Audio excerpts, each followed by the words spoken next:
Lake Travis has persevered in their first season as a full-fledged 5A powerhouse. While dodging injuries, the only blemish in 2012 was a 30-28 home loss to A&M Consolidated. The 3 straight non-district losses now seem a distant memory in the minds of Westlake fans. The Shaps come out of the bye week with a 4-game winning streak. Both Westlake and Lake Travis will represent District 15 5A in the playoffs, but for the first time in this short but heated rivalry, a district title is on the line. This is the Great Lakes Showdown, and it's coming up next. This winter, prepare to be amazed as Elisa's Dance Academy and the Westlake Symphonic Orchestra come together to perform a variety of holiday favorites. Join us December 6th, 7th, and 8th as the Westlake Technical Entertainment Crew and Lexus of Austin present the Nutcracker Spectacular. Tickets are on sale now. Get them online at whstec.com or by phone at 474-5664. For the last 3 years that this ballgame has been at DKR Texas Memorial Stadium, it's just been fun. Bragging rights for Lake Travis over the last 4 seasons, 4 wins in a row. They're going to try to make it 5 straight wins over the Westlake Chaparrals. The Westlake Chaparrals have not won since 2007. Of course, they win the opener of the series at 06 and 07, but they lose the last 4 games, and of course, the 3 games in the regime of Darren Allman. And John, I know one thing is for certain. These seniors want it bad. Yeah, and one of the big differences, this might be the first game since that 2007 game where the guys on the Westlake sideline are going to be able to look over to the other sideline at Lake Travis and say, you know what, we match up physically with this team. This is not a physically superior team. Very even matchup tonight. Should make for a great game, and you can hear the crowd noise. A lot of excitement here on Westlake's side and a packed house on Lake Travis's side as well. And a packed sideline as well. It seems like a premium for sideline passes. And with that, we go down to the sidelines and say hello to our commentators down on the field, Abe Garcia with Westlake's own Matt Nader. Thanks, guys. Hey, it is very electric down here. It is a playoff atmosphere. This is for district title implications. Lifetime chaparral Matt Nader, your thoughts on the keys to the game? Abe, a lot of emotion, a lot of psychology going into this game. This is one of those games back when I was in high school, it was haze. You step out onto the gridiron when it's 110 degrees in August, and you know that this is the team that you're going to be playing at the end of the season for the district title. And you think about this game from that day going forward, and I'll tell you what, these boys are coming out of this chute right now very fired up.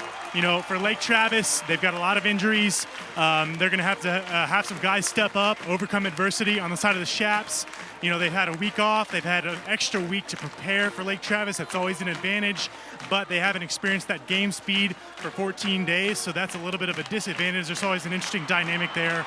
In the end, it's going to come down to the fourth quarter, and whichever team is ready to win this ball game when the game's on the line. And it's going to be a great one. It's going to be one of those games that these boys will remember for the rest of their life. Yeah, you have it, Matt. Joe, John, it is very electric down here. I got goosebumps. I want to suit up. Absolutely. Again, it's just one of those nights. Again, a perfect weather Friday night underneath the lights, live from Chaparral Stadium. Like we said, we're bringing you live pictures of this one on our television rebroadcast. So if you're here tonight and you have the opportunity to witness this game live, don't worry. You'll be able to relive it all. Sunday mornings at 9 a.m., YNN Sports. That's HD channel 1509. That's YNN Sports. You'll be able to watch this at 9 a.m. on Sunday morning. Of course, listening to it live on Sports Talk AM 1300 The Zone locally here in Austin. On our Facebook page, you can follow the action. That's facebook.com/Westlake Sports. At Westlake Sports. If you're a fan of the Twitter, we'll be able to get those messages out to you. But if you want to listen live as well on your phone, you can do so. If you have an Apple device, go to the App Store, download the Westlake Shap app, and you can listen live on any Apple device. We will take a quick time out for the national anthem and, of course, bring you the sights and sounds of Westlake and Lake Travis. It's the District 15 5A Championship, and it's coming up in 90 seconds. This is Westlake football. At age 40, attorney and Marine Corps reservist David Little was the picture of health until the left side of his body went completely numb. We were on the phone while he was driving home when he suddenly stopped talking. My dad had a stroke when he was driving me home. I'm just really glad he ended up at St. David's, South Austin. St. David's, South Austin saved my life. Do you know what to do in an emergency? Visit stdavids.com to learn more. This winter, Prepare to be amazed as Elisa's Dance Academy and the Westlake Symphonic Orchestra come together to perform a variety of holiday favorites. Join us December 6th, 7th, and 8th as the Westlake Technical Entertainment Crew and Lexus of Austin present the Nutcracker Spectacular. Tickets are on sale now. Get them online at whstec.com or by phone at 474-5664. We welcome you back to the UFCU broadcast booth. Joe Taylor alongside John Nidell, Abe Garcia, and Matt Nader down on the sidelines. We conclude a fabulous rendition of the national anthem, and we're geared up to go. Remember, refer your friends to UFCU, your family, or your colleagues, and receive $25 when they open a new UFCU checking account or get a UFCU auto loan. It's easy. Print the Refer a Friend card from UFCU.org and have your friend present a completed card when opening their new checking account or auto loan. Visit UFCU.org or UFCU's brand new Westlake location at the Village of Westlake Shopping Center for more information. Now we bring you tonight's Impact players, and we take a look at them now. They're brought to you by Ticket City. Click ticketcity.com and win a game of this magnitude for this kind of hardware, John. It is all about the quarterbacks, and that is Jordan Sievert versus Baker Mayfield. Again, Jordan playing in his first Westlake Lake Travis game, Mayfield in his second, and it is going to be a battle of who makes the least amount of mistakes under center. That's absolutely right, and we had the pleasure last year, and Westlake got to face Baker Mayfield coming off the bench when Colin Lagasse got injured at quarterback, and he absolutely shined in that game. Going into his 25th career start here tonight. He's a veteran player. Jordan Sievert still developing as a quarterback, a junior. But as we saw 2 weeks ago at Del Valle, the development of Jordan Sievert has really reached a peak, and Coach Allman feels great about his junior quarterback coming into tonight. He does indeed. Accuracy, the big part of tonight, and we've got perfect weather for it. No wind on a nice night, not a hot night, but definitely a warmer night than we would expect here on a November 2nd evening. Again, the game time temperature right about 70 degrees. This is going to be a nice night for football where everybody can go at a high motor all the time. Westlake won the toss. They have chosen to receive. My pick to click for this particular ball game was whoever was going to win the toss, and that's exactly what I believe will be the difference in the ball game. Who gets to attack first in the opening kickoff and the kickoff coming out of the third quarter. It'll be Marcotte, Kevin Marcotte, the senior kicker, to drill it, and we are off and running. And Westlake Lake Travis in the 15-5A championship game out to the 15-yard line and making his way out to the 17-yard line. At the end of that run is Elliot Condos as he receives the opening kickoff. It will be Westlake's offense to start first. We give you those offensive starters now. We take a look at the offensive line for the Westlake offense. The tackles are Judge Finley and Will Copa. The guards are Silas Connolly and Taylor Works. The center, the two-year starter, Bobby Dwyer. The backs and receivers, obviously we'll get a look at the receivers first. Brandon Bach, 6'2", 193-pound senior, 633 yards receiving. We'll see Zach Dansby as well, but on the first play, we'll give you the rest of the starting lineup in just a moment. And a first down play, just a dive play to the left side, getting out to the 21-yard line, and right off the bat, it's a nice dose of Keith Carter. Keith Carter picking up positive yardage out to about the 22-yard line. A pickup of 4, second down and 6. In the backfield, Chris Canner, Keith Carter, Jordan Sievert, the quarterback, and of course, Michael Barden, the kicker. Two wide receivers here to the near side right of the field as Westlake moves left to right in this opening quarter. No scores. We are just underway from Chaparral Stadium. Option play here to the left. The pitch goes to Chavez. Chavez out to the 25-yard line, picks up another couple of yards, and it'll be a third down and short play. The ball resting right at the 25-yard line, and the Chaparrals need the 28. A good start so far for the Westlake offense. 2 running plays, and you get yourself in a 3rd and 3 situation. This is a good opportunity for the Westlake offense. It makes the Lake Travis defense have to play the run and the pass. So the playbook is wide open here for the Westlake Chaparrals on 3rd down. The defense, Connor Shannon and Fino Pearson. The ends, the tackles, Brandon Quintero and Zach Davies. We'll give you the rest of the defense after this 3rd down and 3 play from the 25-yard line. From the left hash, a toss here to the near side. Looking for running room, and as it does, Keith Carter. Carter across the 30-yard line out to the 33-yard line. Now finally knocked down at the 33, knocked down by Connor Shannon. The linebackers, the rover linebacker is James Bailey. In the middle, Hagan Patterson, and Luke Hutton is the weak side linebacker. The corners, Brock Kenyon, who will also start as a receiver tonight, along with Vincent Villagomez at the right corner. The safeties, Cody Reichel and Hunter Stroling. Of course, the young brother of Charles Stroling, Two wide receivers here to the near side right on 1st down and 10 from the Chaparral 34-yard line. A low snap. Jordan picks it up, and Sievert out to the 35-yard line makes something out of nothing on a low snap, which we have seen issues the entire season with low snaps from center. That time Jordan, Johnny on the spot. Carter checks out. Chavez checks in, but it's still a positive gain out to the 37-yard line. It'll be 2nd down and 7 for the Chaparrals. And that's the key. When you make those mistakes, don't let them hurt you. Don't let them kill you. And Jordan Sievert did a good job there, keeping his eyes up as he picked up the football, saw that the defensive line was over pursuing upfield, and took as much as he could. So on 2nd down and 7 from the left hash mark, just a quarterback keeper. Jordan's going to keep it out to the 40-yard line, and that's where that 6'4", 215-pound frame comes in handy.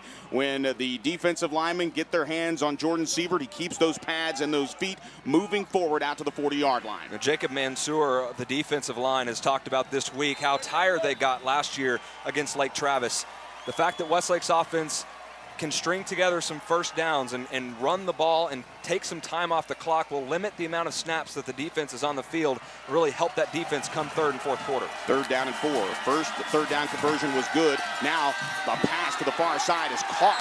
Nice little fake dive play to the left on the quarterback keeper, then stopping and popping the pass over the line of scrimmage, and it's complete to Brandon Box for a 1st down. A nifty little 3rd down move. Let's go down to the sidelines of Matt Nader. Pretty good looking play there, offensive lineman. Yep, great play. You know, the previous plays before this, the offensive line was getting a little bit pushed back.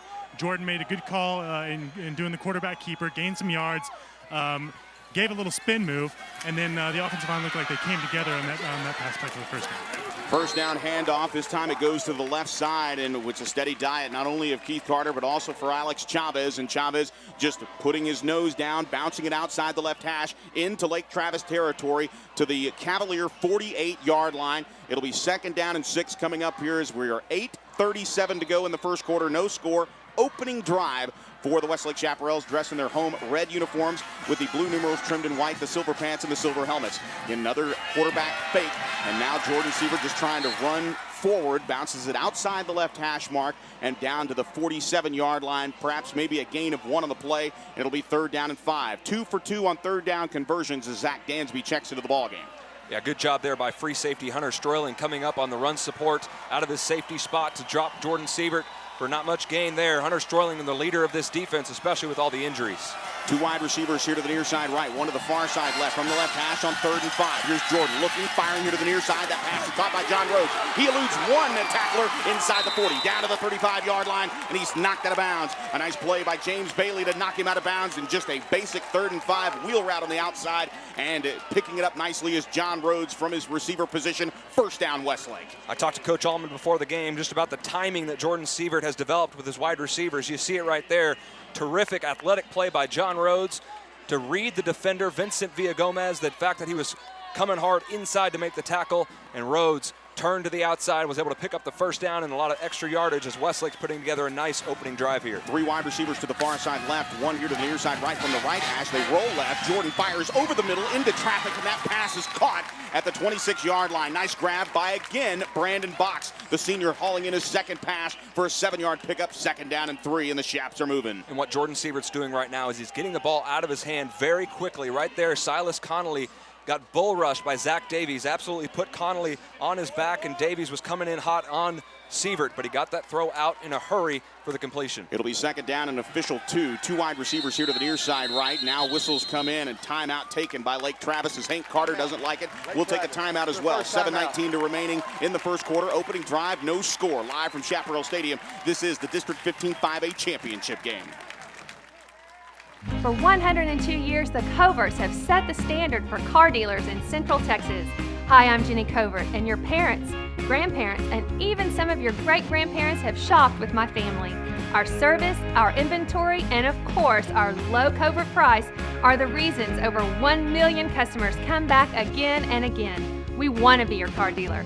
Let us prove it. Covert Auto Group, Austin, Bastrop, and Hutto.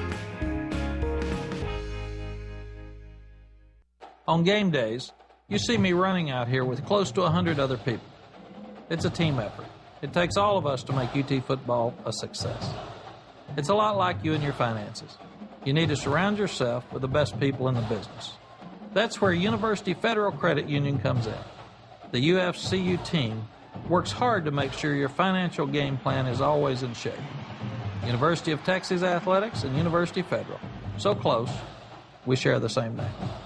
Joe Taylor alongside John Nidell, and we welcome all of you back to a packed house here at Chaparral Stadium down on Ebby Neptune Field. It'll be 2nd down and 2. The Chaparrals out of the Lake Travis timeout have 2 wide receivers here to the near side right. Pistol formation to the left from the left hash mark on 2nd down and 2. The toss will go to Chavez. Chavez trying to bounce it outside and does, but he's dropped at the 25-yard line. Maybe a gain of 1, but it's Brandon Quintero, the 6'3", 220-pound senior for his 61st tackle, and that one right at the line of scrimmage. Maybe a slight gain to the 25-yard line as we see a line change here. Patrick Elliott checking into the ballgame along with, I believe that's Josh Latham at the bottom here on the near sideline near the Westlake bench. He lines up as part of a trio to the right. 3rd down and 2 from the 25-yard line, officially no gain. Here's the 4th 3rd down conversion try. That pass is caught at the 24-yard line. 1st down yardage and more, and inside the 20-yard line and out of bounds. A nice grab there on the inside, and it looks like making that grab is John Rhodes, his 2nd reception of the night, and it's another 1st down. 4 for 4 on 3rd down conversions for the Chaps. Yeah, Jordan Sievert just looks like a completely different quarterback from early in the season. He is in rhythm, making throws on time, and I talked to Coach Allman before the game, and he just said, you know what, I told Jordan before the last game, before Del Valle, just don't really think, just throw the ball, throw a 90-mile-an-hour fastball every time, and he's been throwing it better ever since. A loaded backfield, but flags come in, and our first flag, it'll be a false start against the Westlake Chaparrals, and we have actually a star, a local star. Replacement referee Wayne Elliott is our referee tonight. And manning the umpire duties is Edward Johnson. The head linesman is Brad Morrow. The line judge is Ben Monzingo. The back judge is Drew Parker. Operating the clock, Bruce Calvary. And the 25-second play clock is Matthew Tuohy. And we talk about one of the things that's very interesting for Wayne Elliott. He had to keep everything under wraps. I've known Wayne for about 17 years. He's a baseball coach in the summer for the Austin Gold Sox. And nobody, not even his Facebook friends, could know until he showed up one day in a preseason Monday night game reffing an NFL ball game. And now flags come in again, as Wayne Elliott will tell us. Westlake, 5-yard penalty, remains 1st down. So 10 yards lost here, as Wayne Elliott tells us about it. 10 yards on back-to-back false starts. 6:01, and this is how those drives stall. One thing to note, though, 6:01 on the clock, and this is still the opening drive of the ball game, John. It's a great drive, and you know, Westlake wants to put this ball in the end zone. Even a field goal here for Westlake can almost feel almost like a loss for the offense on this drive, taking over half of the first quarter off the clock, which is a win either way, but shooting yourself in the foot here on 1st down. On 1st down and 20, just a dive play and a toss here to the near side. Nice pop there as the ball carrier, Chris Cantor, streaking his way down inside the 25-yard line, and Luke Hutton just absolutely blew him up at the 24. But it's a nice positive gain on 1st down to the halfback, Chris Cantor. Yeah, Hutton came into this game with 98 tackles on the year.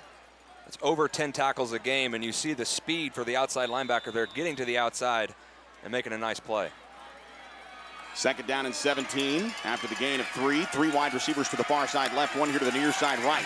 Now back to pass on a 2-step drop out of the gun. Looking over the middle, has a man, and Jordan Sievert has his reception there inside the 15-yard line down to the 14. Once again, senior Brandon Box. Seniors around for Jordan Sievert, and that one is a nice pickup and sets up a makeable 3rd down play here just inside the 16-yard line. Or excuse me, just inside the 15-yard line down to about the 13 is where that ball will be placed along the left hash mark, well in Michael Barden's range, but the 8-yard line signals a 1st and goal for Westlake if they can pick it up. They are 4 of 4 on 3rd down in this opening drive that has pretty much taken the entire first quarter away from the Cavalier offense. 2 wide receivers to the far side right. Now a motion man out of the backfield is Carter. Jordan on 3rd down. Here comes the rush. Shakes off one tackler, fires towards the end zone, and that pass is incomplete. And Jordan popped right at the 20-yard line, and a nice play defensively. Coming up and making that pop on Jordan was Micah Slava, the 6', 210-pound junior. And unfortunately for the Chaparrals, they do not get 6. With the pressure, Jordan Sievert had to step out of the way, did not get everything underneath that football with his right arm, but it will be Michael Barden to take over here. It'll be a 30-yard try for Barden from the left hash. 6 of 9 on the season. The snap is down. The kick is up. It's a line drive kick, and it is good. 4:10 to play here in the opening quarter. Westlake takes the opening drive for a field goal. It's Westlake 3, Lake Travis nothing. This is Westlake football. At age 40, attorney and Marine Corps reservist David Little was the picture of health until the left side of his body went completely numb. We were on the phone while he was driving home when he suddenly stopped talking. My dad had a stroke when he was driving me home. I'm just really glad he ended up at St. David's, South Austin. St. David's, South Austin saved my life. Do you know what to do in an emergency?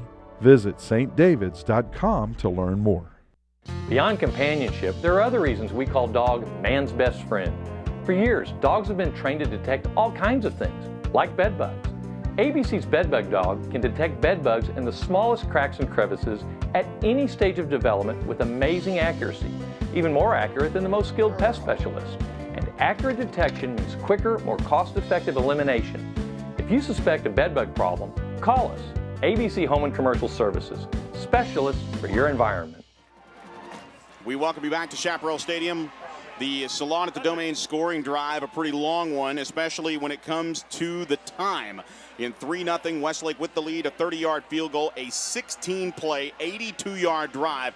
Took 7 minutes and 46 seconds off that first quarter clock, and that is how dormant the Lake Travis offense has been. And that's exactly what Darren Allman pointed out to you and to me. The best defense is to keep our offense on the field, and they have the ground game to do it. That's right, and Jordan Siebert on that drive, a good sign for the Westlake Chaparrals. 6 of 7 for 46 yards. Efficient, good throws, and a good start for the junior quarterback. The average return for a Lake Travis Cavalier has been just under 30 yards on a return. With Michael Barden, it means a touchback. Let's go down to the sideline to Matt Nader.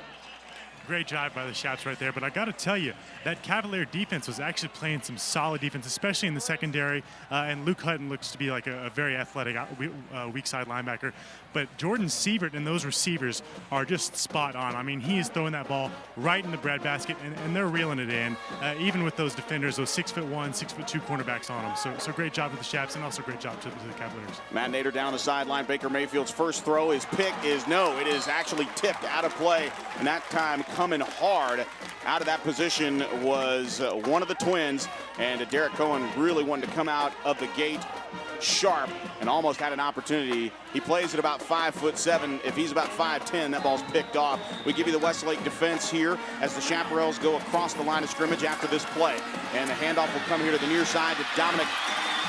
And Dominic Packer will take it off right side, bounce it out to the numbers, out to the 35-yard line to the 36. And that is good enough for a first down. So the Cavaliers off and running. The defense for the Chaparrals line up along the offensive line. The ends are Anthony Patino and Luke Womack. The outside linebackers are Karsten Hood and Noah Thompson. Can't forget about Jacob Mansour as the nose guard. We'll get you the rest of the starters along with the offense. Now a high snap. Baker Mayfield's going to take it himself on first down at 10. He's across the 40, out to the 42-yard line, and he'll be knocked down just outside the 41. The rest of the defense for the Chaparrals in the middle, Breckenhager and Hudson Hall, the sophomores. The corners are Bennett Huddleston and Carson Spencer. John Dodd, our Chap of the Week, and Jack Meredith in the middle as the safeties. Hurry up offense here for the Cavaliers, dressed in their road white uniforms with the black numerals trimmed in red.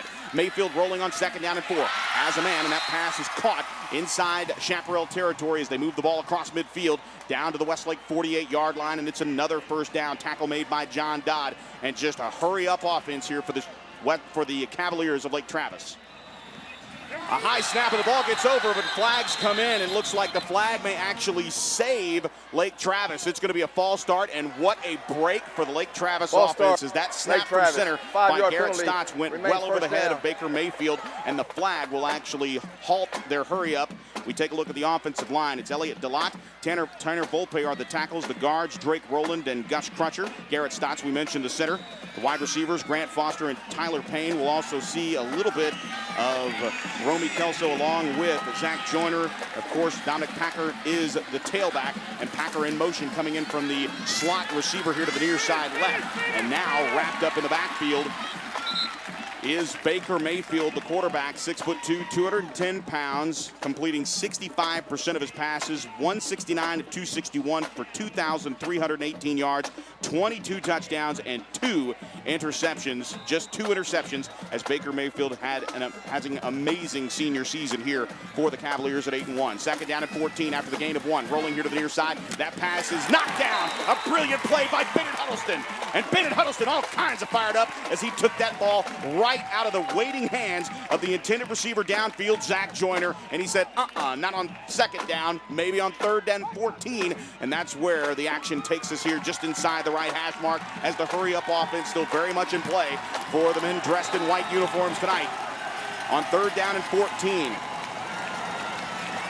2 wide receivers here to the near side left, one to the far side right. Here out of the shotgun, Mayfield firing. That pass is knocked down, incomplete. And what a great play on the far side of the field. And once again, it's the Cohen brothers. This time it's Derek once again in the act as he knocks down the ball. 3 batted passes from Baker Mayfield, and they're all by the corners as they came to play here tonight in the district championship game. I mean, those are just elite level plays by the cornerbacks. Derek Cohen and Bennett Huddleston playing the ball as Baker Mayfield lines up here with 5 wide.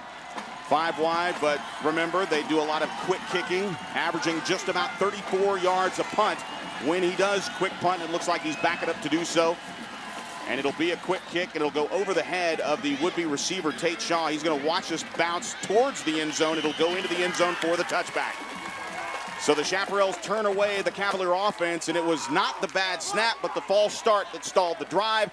And 2 back-to-back plays by Bennett Huddleston and Derek Cohen. And you remember Derek batting one down earlier in the drive on a first down play to the far side of the field. They came to play tonight, did Derek Cohen and the secondary. Those kind of plays by those corners really signifies how confident they are in their own ability to be able to not even worry about the receiver, but to play the ball the way they did and to break on the football and be confident enough in your speed and your ability to knock that ball down really shows the development of these corners and how good this Westlake defense can be. 3-0, 2:26 remaining in the first quarter. Man in motion here to the near side is Keith Carter, and once again, early movement by the Chaparrals. It'll be a false start. False start. And once Westlake. again, Our penalty remains first down. It'll be a 5-yard penalty, moving things back to the 15-yard line. And once again, Westlake having trouble with the snap count at the line of scrimmage. Right now, Westlake, the offense is their own worst enemy. They got to get out of their own way as 2 false start penalties stalled the drive in the red zone on the first drive of the game, and now they have 1st and 15. 3 wide receivers here to the near side right. A motion man coming across is Keith Carter to the right side of the formation. Just a toss sweep with the lead blocker, Jordan Siebert. Alex Chavez takes the pitch across the 20 out to the 22-yard line, and it's a pickup of 2 yards on the play. It'll be 2nd down and 8. A 30-yard field goal, the difference in the ball game for Michael Barden. Barden's 7th field goal on the year, good from 30 yards out. 3-0 Westlake with 2:08 to play first quarter. 2 wide receivers here to the near side right, stacked up on each other. Now retreating from the slot is Keith Carter. He's back into the backfield. They'll take a zone read option play here, and it will be Jordan Siebert keeping it. He'll ride the football all the way out to the 30-yard line, splitting the hairs of the defense for the Cavaliers, and it's right at the 30-yard line, and it's good enough for a 1st down for Westlake. Checking into the ballgame defensively for the Cavaliers is Micah Slavo. We see him coming in the defensive end spot. A lot of substitutions here. We've got a lot of young guys playing for Lake Travis.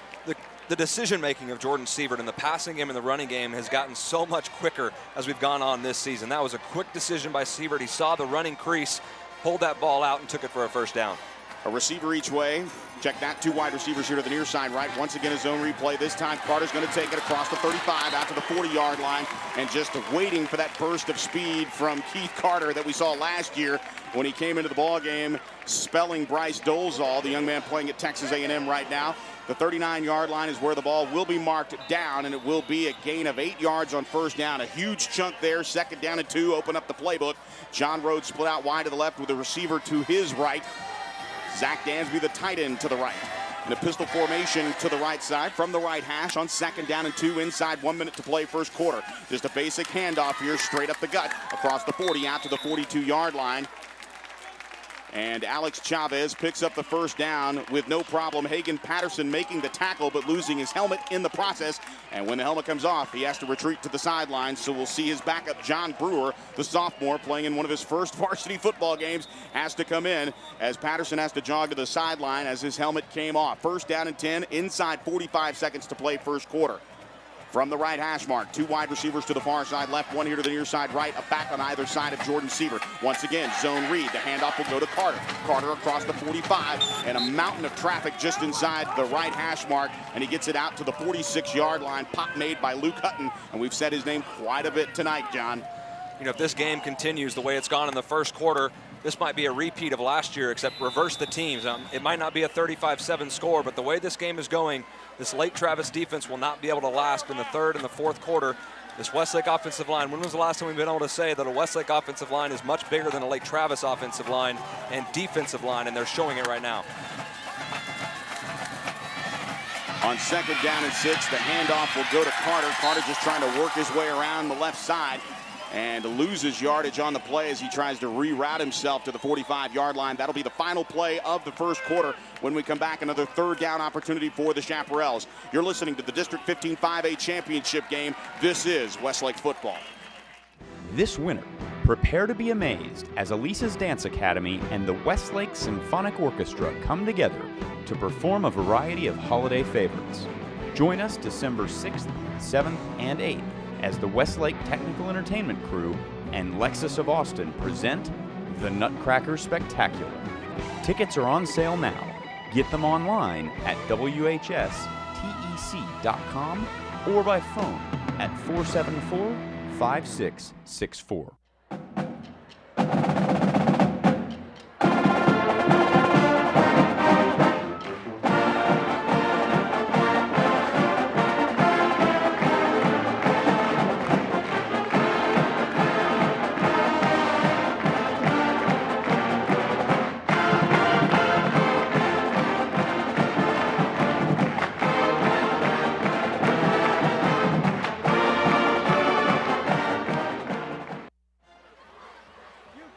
Welcome you back to live coverage of Westlake football after one quarter of play. Westlake 3, Lake Travis nothing. As we go down to the sidelines at Abe Garcia, your cohort down there, Abe, says, hey, I remember the last time Westlake's offensive line outweighed the Lake Travis offensive line. 2006, maybe? Matt Nader's senior year? Well, you know, it's a different story down here. When you start coming into the 5A, schedule, it's a bit of a grind. And I tell you what, we all talk about the offenses all the time, but it's a fight up there with the big nasties, both defensive line and offensive line. It's Abe Garcia down on the sidelines. Now Westlake moving right to left on third down and 7. They are 4 of 5 on third down tries. Now rolling here to the near side, finding a receiver and is just overthrown. John Rhodes, make that Brandon Box, actually. He was the receiver, guarded closely there by Brock Kenyon. And backing him up for the Lake Travis defense was Hunter Stroyling. And Jordan Sievert had a little bit of a window to fit that ball into. He could not fire that pass because Brock Kenyon had the underneath coverage with Hunter Stroyling over the top. Box got in a nice spot in between the zone coverage, but Jordan Sievert just overthrew that ball, trying to lob it in there to Box, and now the Chaparrals have the punt. So it will be Michael Barden for his first punt of the evening. It's a high spiraling punt angling towards the right. And he's going to make Lou Hutton run and get this one at the 18. He has it, but he's out of bounds quickly just outside the 25-yard line. In fact, Luke Hutton's going to be down at the 26. And that is where Lake Travis will get their second offensive possession here. And would you believe Lake Travis's second offensive possession would come 15 seconds into the second quarter. 3-0 Westlake here live from Chaparral Stadium, as we bring you live coverage on Sports Talk AM 1300 The Zone. Of course, on our website, westlakenation.com. Just click the Listen Live link. Now the men in white moving left to right.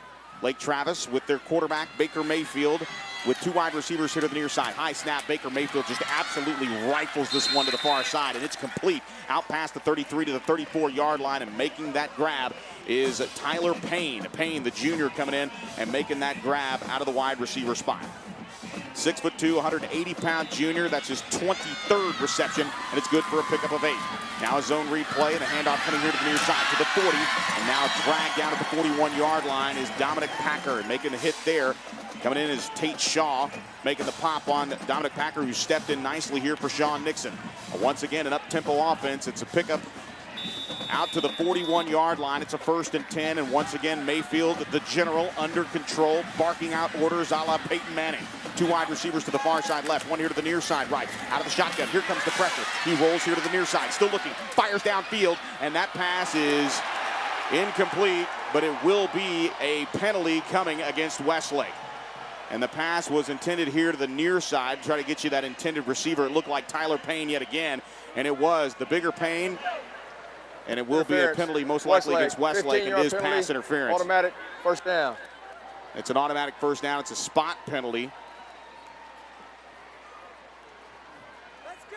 Actually, just a 15-yard penalty, mind you. And this will be, once again, positive news here as the Cavaliers carry it into Westlake territory, courtesy of that penalty inside the Chaparral 44-yard line. 2 wide receivers to the far side left, 1 here to the near side right. And now a fake to the inside, and that pass caught but wrapped up immediately by a slew of Westlake tacklers is the receiver. And it's a nice grab by Preston Dupree, the 6'3", 185-pound senior, but it's for a short gain to the 40-yard line. It's a pickup of 4 yards on the left hash mark. 2 wide receivers to the far side left, 2 here to the near side right. A back to the right. And now a motion man coming into the backfield, and that's Dominic Packer. Packer trying to turn the corner at the 40 and does, running out of real estate, and he's going to be dropped just outside the 36-yard line as he's tackled and pushed out of bounds by Brecken Hager. Really good job there by the Westlake defense. Tate Shaw and company being able to string that play out and force Packer into the sideline, using that sideline as a 12th defender and making the tackle right at the boundary to force a 3rd and short. So it's a gain of 4, 3rd down and 2 here from the right hash. A quick snap, and now running to the far side is Packer. Packer's going to be wrapped up, and he's going to be down just at the line of scrimmage, and that'll force a 4th down. A big play for the Westlake defense there on Dominic Packer as the ball is set at the 37-yard line. It's 4th and 2, and now a decision inside 10:15 to play in the first half with Westlake clinging to that 3-0 lead. This is the 2nd possession for Lake Travis, and they're going for it. 2 wide receivers each way. A back in the backfield, and that's Romy Kelso. He's to the right of Baker Mayfield, and now a timeout coming in. Westlake's going to take one. We will take it as well. 10:04 to play here in the half. Westlake leading Lake Travis 3-0 live from Chaparral Stadium. This is Westlake football. For 102 years, the Coverts have set the standard for car dealers in Central Texas. Hi, I'm Jenny Covert, and your parents, grandparents, and even some of your great-grandparents have shopped with my family.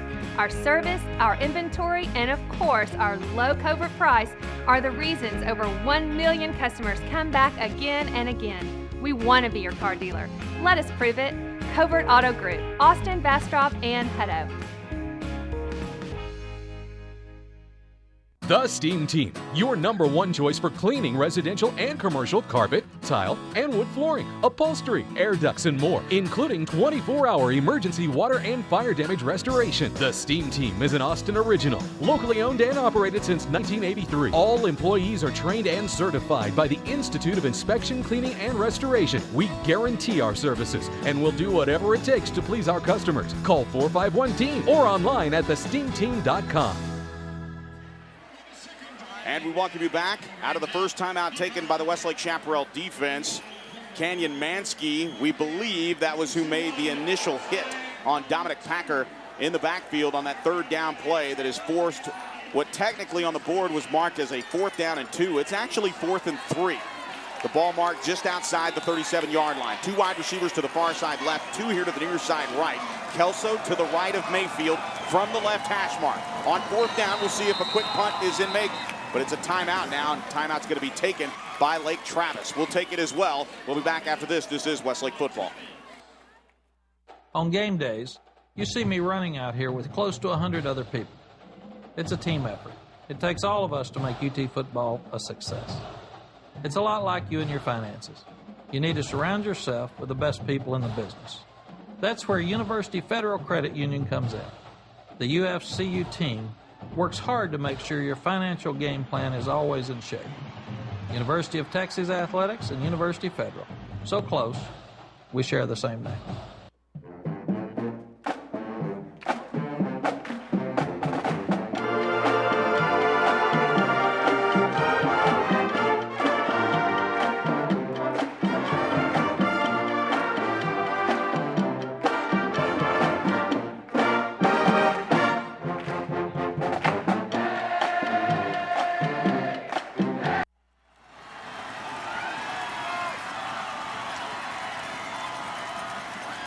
of the timeout, Baker Mayfield barking out orders.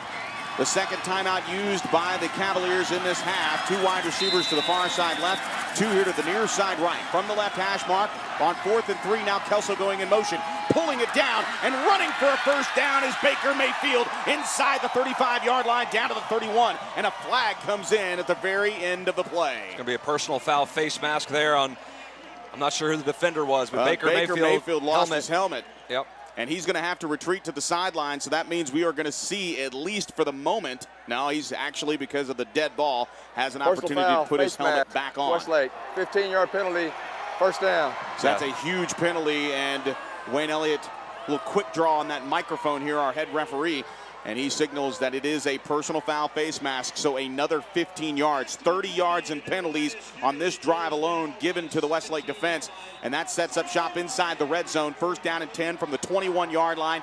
Westlake leading 3-0, but that penalty and knocking at the door, and it's a late snap, or excuse me, I should say an early snap, as Mayfield was not looking for it. His center, Garrett Stotts, snapped it back, and he was not looking for it. The ball hit him in the thigh, and it bounced to the turf, and he was able to cover it up, and it's a 2-yard loss. So a break there for Westlake on the miscue by Lake Travis. And Garrett Stotts up from JV because of all the injuries on the offensive line. He's a starter on the offensive line on varsity that started the year on the junior varsity. Dominic Packer going in motion. They fake it to him. Now Mayfield is under pressure, and he's going down at the 25-yard line. Oh, what a huge rush there, a surge from the defensive line, and Mayfield goes down. Anthony Patino, the senior, on senior night, wrapping up the quarterback for Lake Travis for a huge loss back to the 26. Just a huge play there by the senior to force a 3rd down and 18 for this Lake Travis offense. Now keep in mind, Lake Travis has a tremendous place kicker of their own, certainly in his range here, but Westlake defense needs to step up and force the field goal attempt. A tight end to the right, 2 wide receivers here to the near side right. A clap of the hands, and they look back towards the sideline, changing the play as the Chaparrals set their defense. On 3rd down and 19, Lake Travis with a 3-0 deficit. Back to pass is Mayfield. Here comes the rush. He fires towards the far sideline, and it is incomplete. Intended for Packer on the near sidelines, and that is how the Westlake defense has chosen to play tonight. Play hard, play fast, play tough, and they turn away the Chaparrals. Nice job there as you can hear the crowd coming alive. And it will be 4th down and 19 upon the incomplete pass. And as John mentioned, a heck of a field goal kicker, 4 for 4 in the Anderson game, including a 50-yarder for Kevin Marcotte, the 5'9", 180-pound senior. He'll boot this one from 42 yards out of the hold of Zach Joyner. The snap is down, the kick is up, and that kick is good. Holding. A flag has been thrown, and this could be holding against Lake Travis. And they're going to have to punt. And John, maybe you might need to take the place of Wayne Elliott. Lake Travis. And it is a hold, as John might as well be our referee. Well, so should we start dialing you up like the Fox guys do? You just hang out in the studio? Mike Pereira. Yeah, one of the inside guys for Westlake got through the line and had a chance to block that field goal and clearly got taken down right by the front horse collar. And Wayne Elliott all over the call. And they're going to kick the field goal here. Marcotte kicked the 50-yarder like you said last week, and this one's going to be from 52 yards. Out of the hold of Joyner, right in the middle of the field. From 52 yards out, no wind to speak of. From left to right, the crowd making noise on both sides. Here's the snap. It's down, and it's going to be well short. In fact, it's going to hit at the goal line. No good. 8:23 to play, and the Westlake defense, after a gift of 15 yards on a personal foul face mask on Baker Mayfield's first down run that gave Lake Travis the 21-yard line. The Chaparrals hold. They get a sack, an incomplete pass on 3rd down, and a missed field goal after a holding penalty would have given the Lake Travis Cavaliers 3 points. The offense comes out for Westlake, and it's a 3-0 lead with 8:22 to play here from Chaparral Stadium. Yeah, Joe, I cannot recall in my 4 years of doing Westlake games, the past 4 years, a crowd that's been this hyped up, and a sideline, the Westlake players being this hyped up after that series of downs for the Westlake defense. 2 wide receivers to the far side right, 1 here to the near side left. It's Elliot Condos that's going to get the call. Condos across the line of scrimmage, churning his way out to the 37, down to the 38-yard line, and it's just a swarm of tacklers there. Luke Hutton leading the way as the ball out to the 38-yard line, and Chris Cantor will check into the ball game. Coach Carter said coming into this game will, in a game where the guys are pretty much even, it's going to come down to turnovers and special teams. No turnovers so far as there's a injured Chaparral down on the field. Yeah, we'll get a look at that. A trainer coming out to see exactly what the injured Chaparral is all about, and that's an injured offensive player. We'll try to get a look and see who that might be, as the stadium goes from a frenzy to dead silence here at Chaparral Stadium, and they are pulling that player up. And we'll have to see who it is here coming to the sidelines, and we're trying to get a television shot of the young man, and it looks like it might be Elliot Condos at the end of that play. Trying to zoom in and figure out exactly who that is, and it does look like it is Elliot Condos. Elliot Condos here just limping gingerly on that left leg, and he is having trouble just getting to the sideline, and you can see the trainer there for the Westlake Chaparrals. And James Doc Allen is the head trainer here at Westlake, and he's just basically there if Elliot needs him. But that shows you how tough Elliot Condos is. Whatever happened on that collision as he got his first carry of the night, after Ben Slaughter broke his fibula, we knew that we were going to see a lot more of Elliot Condos, and now the Chaparrals down another back, and Elliot Condos. We'll see if he is going to stay in the football game. But 2nd down and 6 after the gain of 4. We're back to action here inside 8 minutes to play in the half. 2 wide receivers here to the near side left, 1 to the far side right. The handoff will go up the middle out of the shotgun, and it's a nice run out to the 45-yard line. And once again, it is Keith Carter. He's going to be the feature back without Slaughter and now without Elliot Condos, and he rumbles his way out to the 46-yard line and a first down for Westlake. Yeah, judging by how heavily Elliot Condos was limping off to the sideline, I'd be surprised if we saw him in this game. So we have Keith Carter, got Alex Chavez, and then don't forget about Chris Canner. If you want some physical running, Chris Canner, always an option at 6'2" or 6'1", 218. Low snap, Sievert feels the pressure, fires over the middle, and that pass is caught by Patrick Elliott. A nice gain of 6 yards right over the middle and into Chaparral territory to the 48-yard line. And you can see exactly how some of these guys are inexperienced. Pheno Pearson, the sophomore, actually kicking the football as he didn't even know where the football was being spotted, as he's right on the line of scrimmage. A gain of 6. It'll be 2nd down and 4 with 7:09 to play here in the first half. A 3-0 Westlake lead on a 30-yard field goal by Michael Barton in the first quarter. 2 wide receivers to the far side right. 1 here to the near side left. And back to the left of Sievert, and it will be a handoff to Carter. Carter breaking 1 tackle, trying to bust his way around the corner, and does, carrying a defender with him. And it was Cody Reichel that was on the back of Keith Carter as he turned around the right corner, and it clearly would have been a tackle for a loss by Reichel, but somehow Carter able to keep his wits about him and turn the corner and at least get it back to the original line of scrimmage and pick up 1 yard. It'll be 3rd down and 3 for the Chaps. Yeah, it could have been a 2-yard loss there. Keith Carter comes up with a big play for the Chaparrals. Big difference between 3rd and 3 and 3rd and 6. The playbook is open and an interesting formation right now for the Chaparrals. Yeah, they loaded up with 2 running backs ahead of Sievert. Sievert diving across the 45-yard line, and his knee is hit just inside the 45-yard line. He's about a half a yard short. It'll be 4th and 1. And a decision time here, as it is literally half a yard away. The nose of the football just inside that 45-yard line. I'm not sure if he got the first down, but I'm not sure about that spot either. He may have been a little closer to the first down marker than that, but no doubt in Lake Travis territory, 4th and inches, you got to go for it. And going for it are they. They load the backfield up. Now Carter going in motion. The snap is made, but no, flags are flying here, and we'll have to see what this is going to be, and most likely it'll be a false start. False start, Westlake, 5-yard penalty, remains 4th down. And it will remain 4th down, so a 4th and half a yard goes to 4th and just inside 5, and it will be Michael Barton to come on to punt. Yeah, it was one of those H-backs in the backfield. I couldn't see whether it was Canner or Pate, but one of them just twitched a little bit before the snap of the ball. And those penalties are huge. Whenever you have a 4th and inches and a chance to convert with 6 minutes left in the second quarter, you got a chance to go down and get some points, and that just kills the drive as Barton's on to punt. You have to watch out for Jacob Mansour, who can get the direct snap. It's a low snap. Barton's got it, and it's a nice high spiraling punt that's going to take Luke Hutton out of the mix completely, and it bounces just inside the pylon there for the touchback. Let's go down to the sidelines with the injury update. Here's Abe Garcia.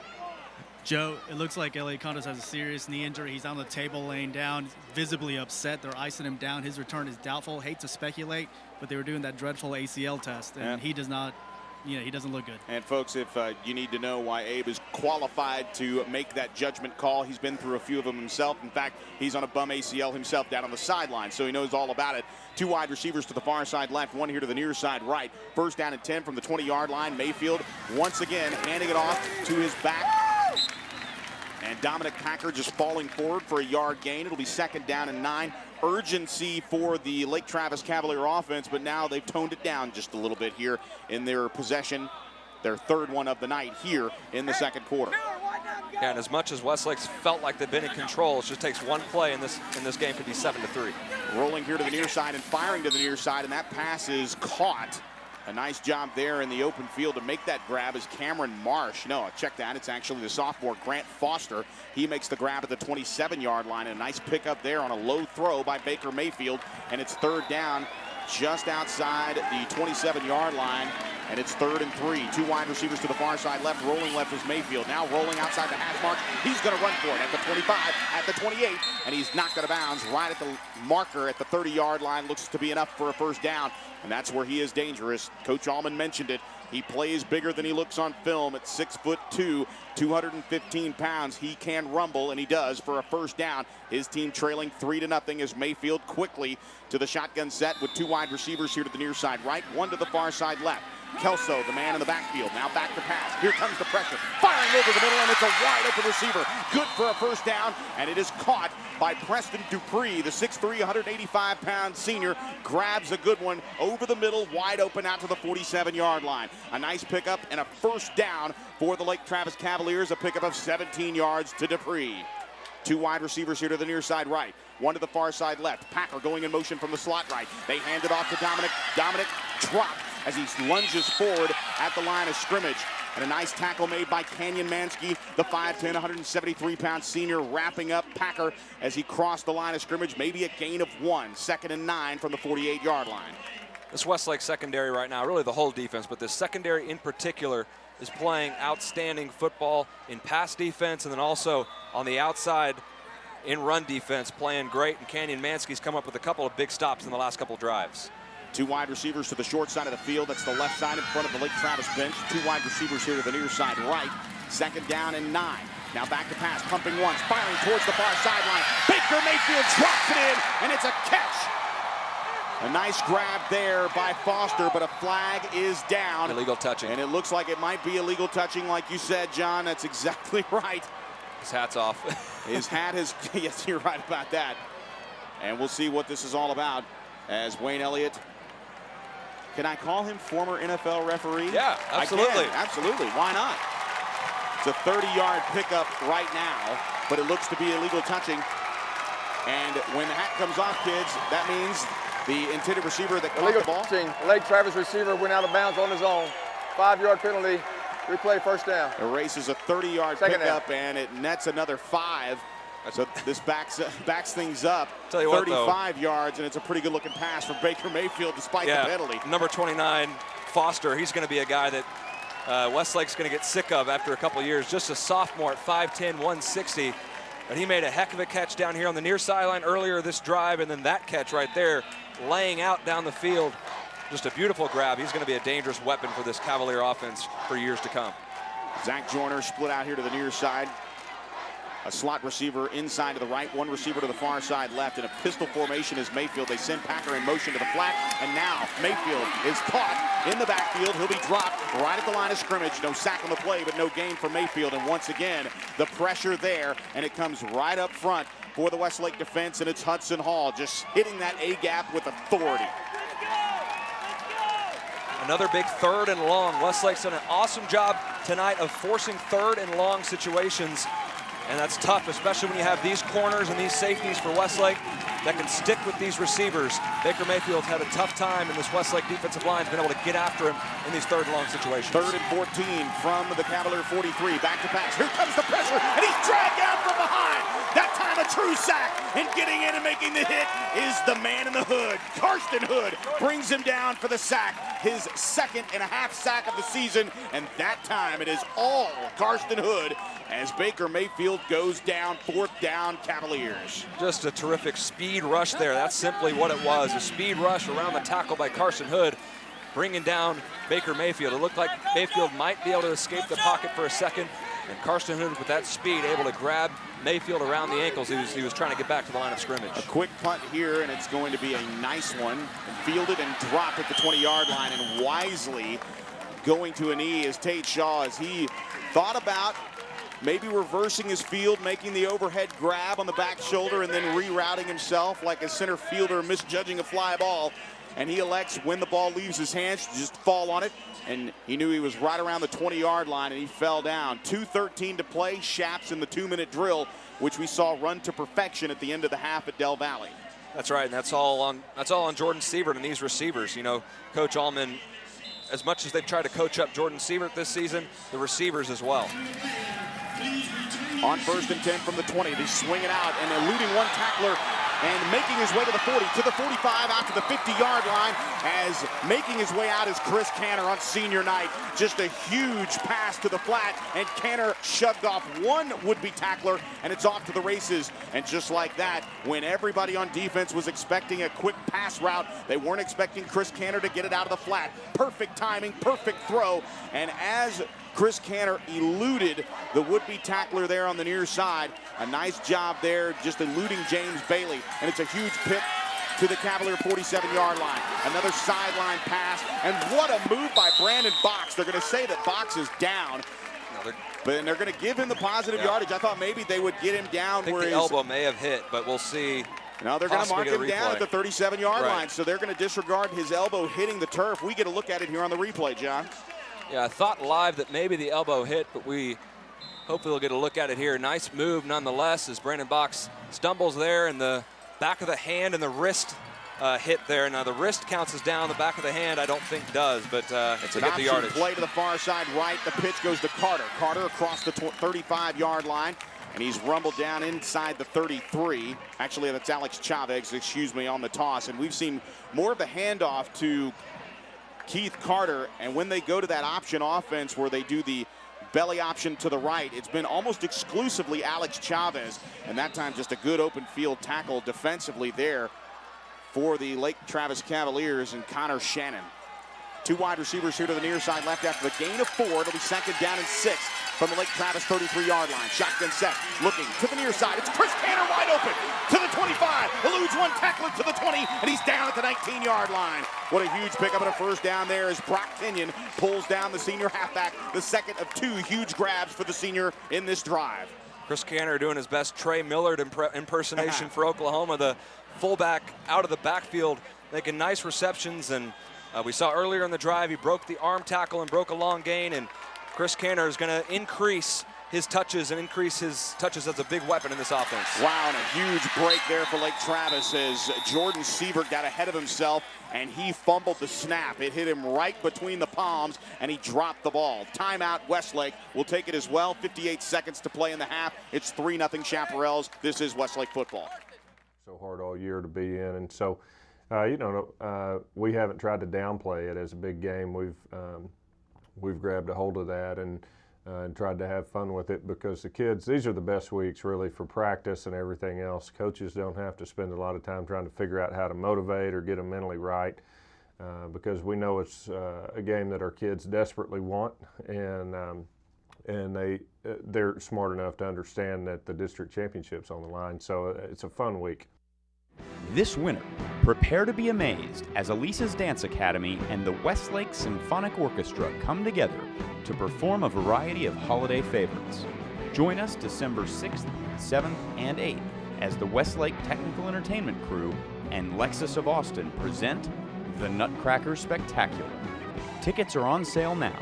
Get them online at WHSTEC.com or by phone at 474-5664.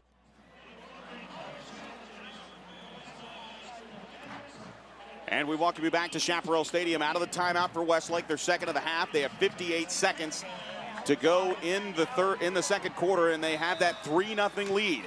It'll be second down after the loss of 3 yards on the mishandled snap by Jordan Sievert. Once again, it's a low snap. Sievert has a pass, and it's batted down. Incomplete pass. And diving on the football here on the near side for the Westlake Chaparrals, one of the offensive linemen. and getting in there and making a dive on the ball with Silas Connolly, but that pass batted down and it's incomplete.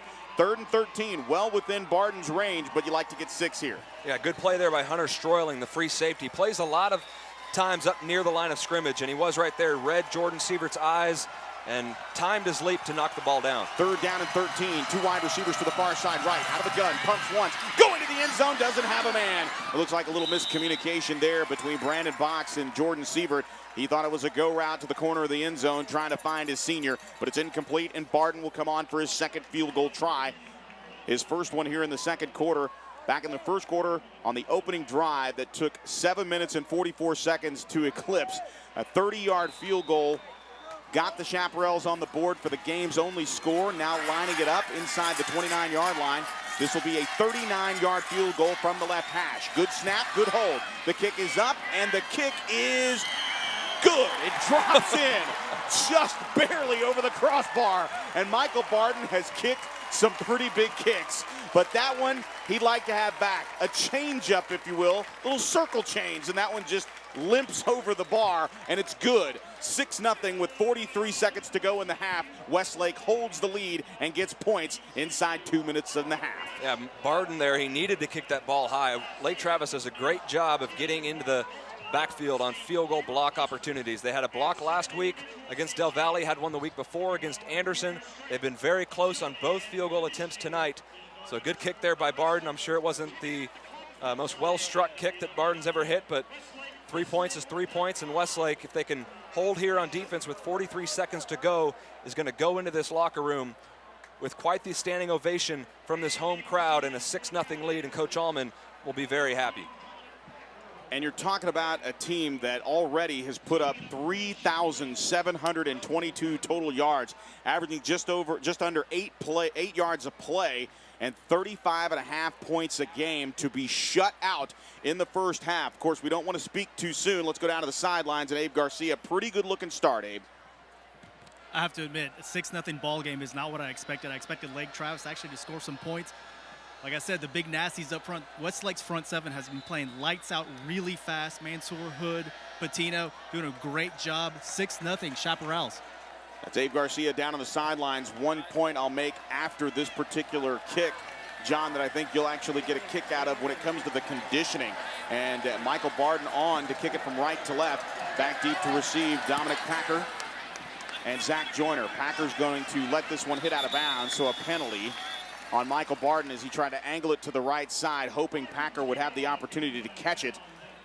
But it will be a penalty. And the point I was going to make, John, is that Baker Mayfield and company came out hot, and they wanted absolute sure that the Chaparral defense was on their A game. We'll await the thoughts of Wayne Elliott here on the penalty.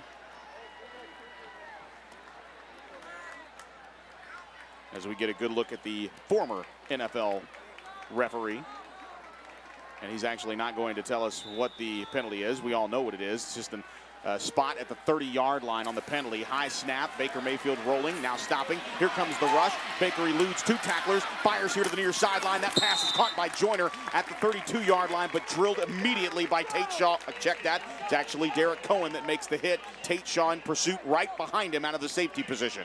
Yeah, Derek Cohen, just so fun to watch close on receivers. He closes with just lightning speed and aggressiveness right there. Makes a nice play to hold it to a 3-yard gain. On 2nd down and 7 after the 3-yard pass and catch, firing to the sideline is Baker Mayfield once again opting for Joyner, and that one is incomplete into the band, awaiting their halftime performance on the Lake Travis bench. Clock stops with 12 seconds to play here in the first half. Westlake with that 6-0 lead, courtesy of Michael Barden's 30-yard field goal in the first quarter and 39-yard field goal here in the second quarter. Baker Mayfield now backing up, 3rd down and 7 as Joyner comes into the contest. He lines up a good 7 yards behind him, and it looks like Baker Mayfield is just going to concede and jog it in. But what a half for the Westlake defense. And we'll hear, no doubt, a very happy Darren Allman. He'd like to have a little bit more points on the board, a little bit more cushion, as Lake Travis will have the ball coming out of the 3rd quarter. But a brilliant half of football played by both teams, and it is a 6-0 Westlake lead here in the first half, live from Chaparral Stadium. And Matt Nader is down on the sidelines with Darren Allman. Matt? This week you told us how important it was for the offensive line to perform, and that would really allow Jordan Sievert to play to his level. Talk a little bit about how that's manifested here in the first half.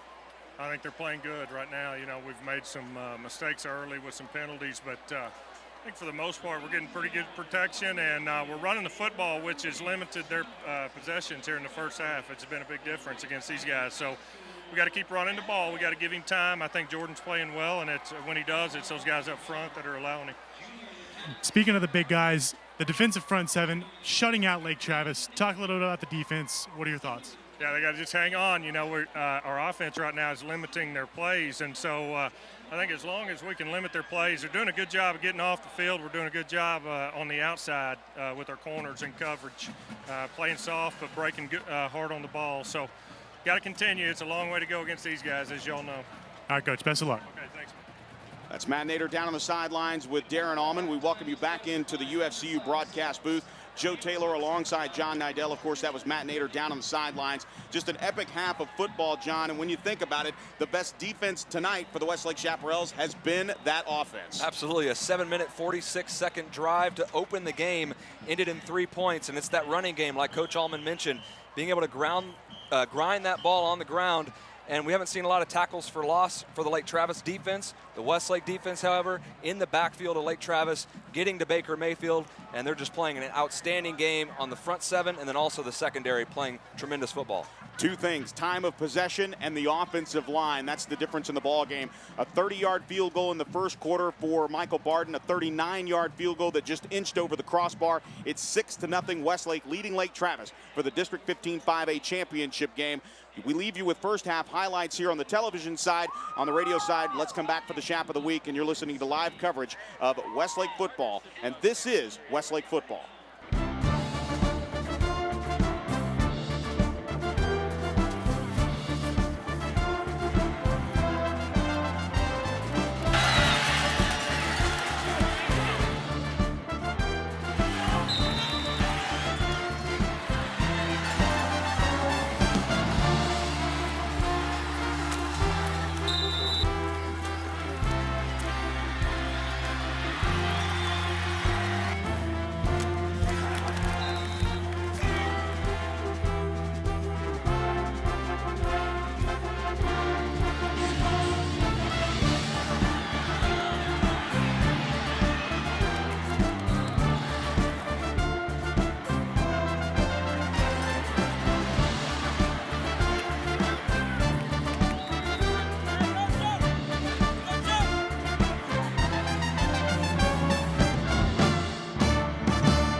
For 102 years, the Coverts have set the standard for car dealers in Central Texas.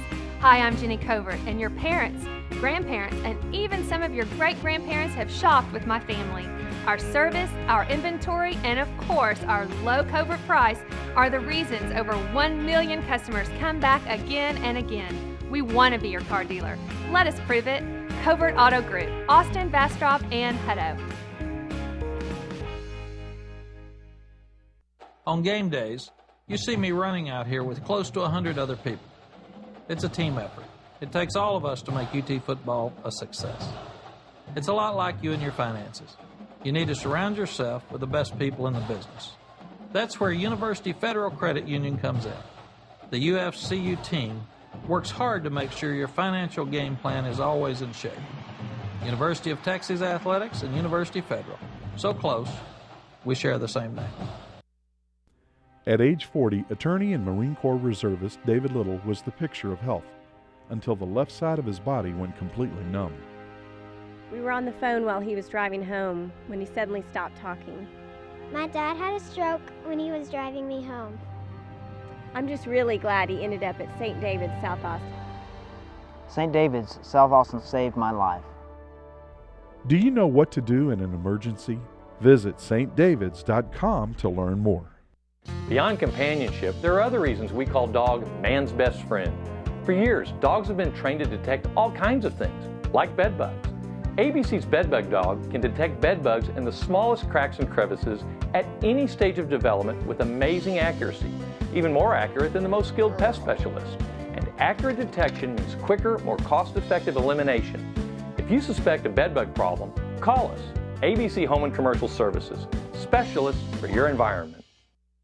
This winter, prepare to be amazed as Elisa's Dance Academy and the Westlake Symphonic Orchestra come together to perform a variety of holiday favorites. Join us December 6th, 7th, and 8th as the Westlake Technical Entertainment Crew and Lexus of Austin present the Nutcracker Spectacular. Tickets are on sale now. Get them online at WHSTEC.com or by phone at 474-5664.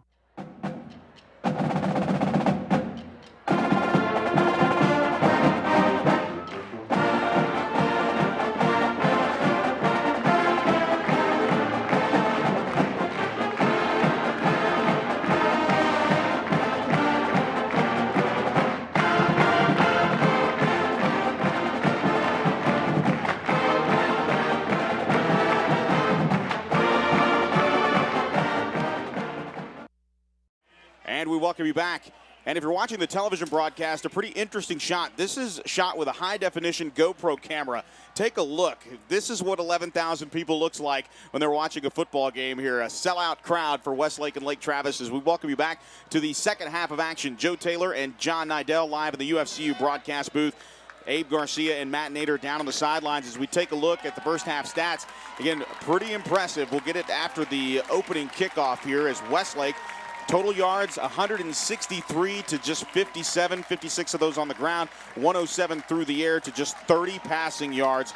10 first downs for the Chaparrals as Michael Barton kicks this one off from left to right, and it's a short kick. It'll be fielded by Joyner at the 2. Now Joyner trying to make a move at the 10, at the 15, scurries back to the midfield, and he'll be down just inside the 20-yard line at the 19. And when we look at Jordan Sievert's first half, 9 of 12 for 107 yards. Mayfield 5 of 8, both accurate, but Sievert definitely dominant. Keith Carter 6 carries for 24 yards. Alex Chavez 5 carries for 19 yards, and Jordan Sievert carrying the ball 5 times for 13 yards, 4 catches for 34 yards, and the crowd has been a big part of this first half as we have seen it electric tonight here for the 15-5A championship game. But it'll be Mayfield to start things off for the Cavaliers, and the Cavaliers just moving the ball to the left side of the formation here, opting for the quarterback keeper, and it's Mayfield out to the 20. Yeah, Lake Travis going to look to continue what they're doing with the fast tempo offense.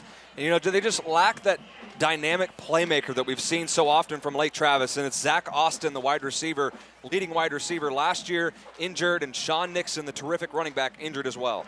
On second down and 9, they just swing it out to the flat, and that pass is incomplete, low on the far side, intended for Joyner, and Joyner cannot come up with it, and it's third down and 9. And another third and long for this Westlake defense, forced a few of those in the first half, and a huge moment early in this third quarter. This Westlake defense can possibly force a 3-and-out and get this offense on the field with good field position. From the left hash on third and 9, rolling right is Mayfield. Here comes the pass, and it is in and out of the hands, incomplete at the 31-yard line, intended for Dominic Packer. Packer had it in his hands momentarily off the tip by John Dodd, our Chap of the Week, and the ball falls incomplete, and it's going to be a 3-and-out, and it's all about how you answer the bell, John Nidell, out of the third quarter, and the defense picking up right where it left off. We talked about only a 6-0 game, even though Westlake pretty much dominated that first half. Important to come out with the same energy they did and keep momentum. And here they can possibly get some good field position. If this offense can go down and get points, they can get even more control of this football game. So it will be a low kick for Mayfield. Calling for the fair catch at the Westlake 46-yard line is Tate Shaw.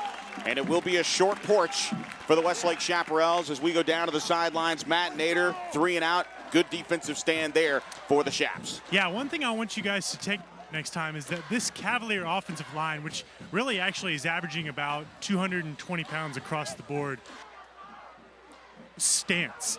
And when you have a smaller offensive line, you really want to widen out those stances to give you a little bit more room to work with and take advantage of the speed.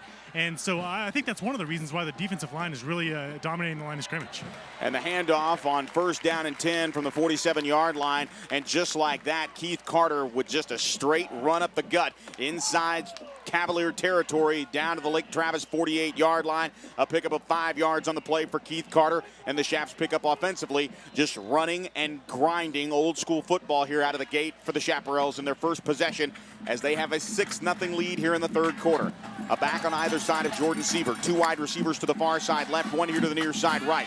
Zone read play, and the handoff will go to Carter. Carter across the 46, down to the 45-yard line. Gang tackled there at the 45-yard line as he comes up from the bottom of the pile. And right there with him defensively for the Lake Travis Cavaliers was Pheno Pearson, the defensive end, the sophomore, in his first effort here in the varsity level. Just look at the difference between Westlake's offense and Lake Travis's offense on 3rd down. We see a 3rd down and 2 here for Westlake coming out. Lake Travis putting themselves in 3rd and long situations. That really makes a big difference for both offenses. Jordan Sievert under center in the power I formation and a toss to the left side. And when they toss it to Alex Chavez. And Chavez moving the chains down to the Lake Travis 40-yard line. 1st down Westlake as Keith Carter, Patrick Elliott, and John Rhodes checks into the ball game. Elliott and Rhodes will line up here to the near side right in front of the Westlake bench on the wide side of the field as the nose of the football right at the 40-yard line. When you think about this Westlake backfield heading into that Del Valle game, tremendous depth with Slaughter and Condos and Carter and Chavez now with Slaughter going out last week.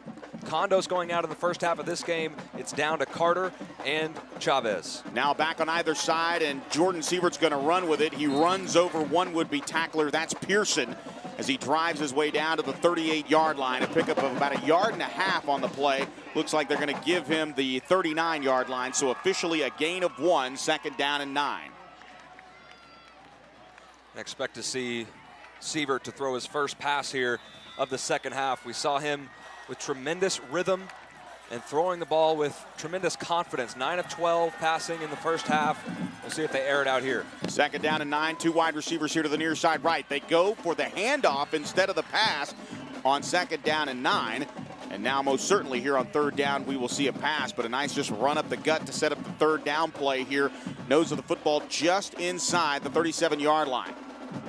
So it will be 3rd down and a long 7, John. Inside 9 minutes to play 3rd quarter. This is Westlake's first drive of the half as they turned away Lake Travis's offense, 3 and out as they open the 3rd quarter on offense. Talked about in the first half how Westlake was getting positive yards on every single run, so trying to get some yardage there on that 2nd down and bring up a 3rd and short. 3rd and 7. Now Carter splitting out here to the near side in motion. Now back to pass. Pocket collapsing, and now Jordan's off to the races inside the 30-yard line. 1st down yardage or more down to the 25-yard line. Stroling knocks him out of bounds, but it's a 1st down run for Jordan Sievert, and that's the dynamic that Jordan Sievert brings.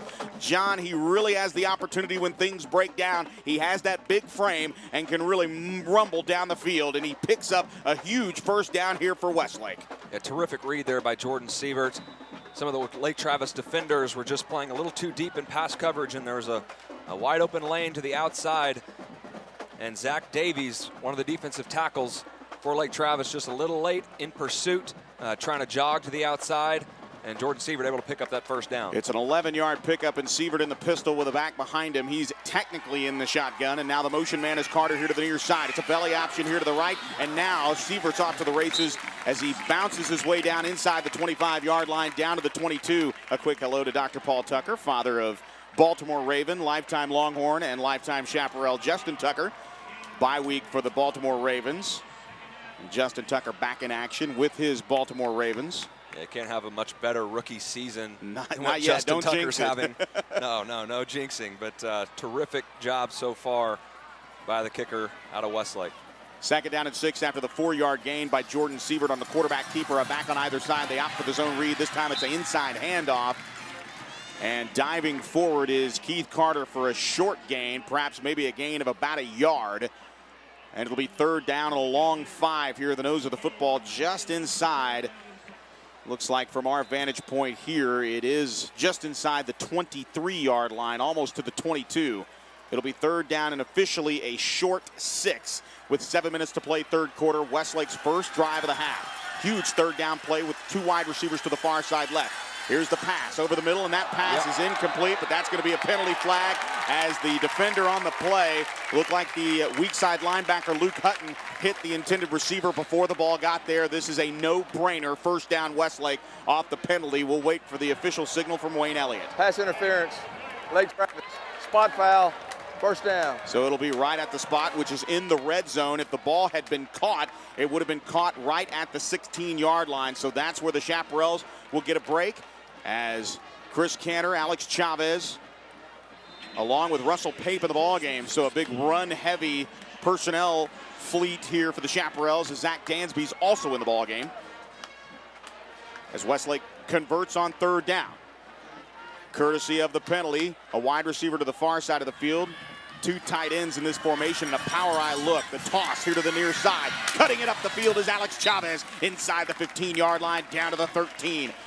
And that is just a load him up and run right at him play. Checking back into the ball game for the Westlake offense is Will Copa. The 6'6", 255-pound junior checks in, along with Judge Finley, the starting left tackle.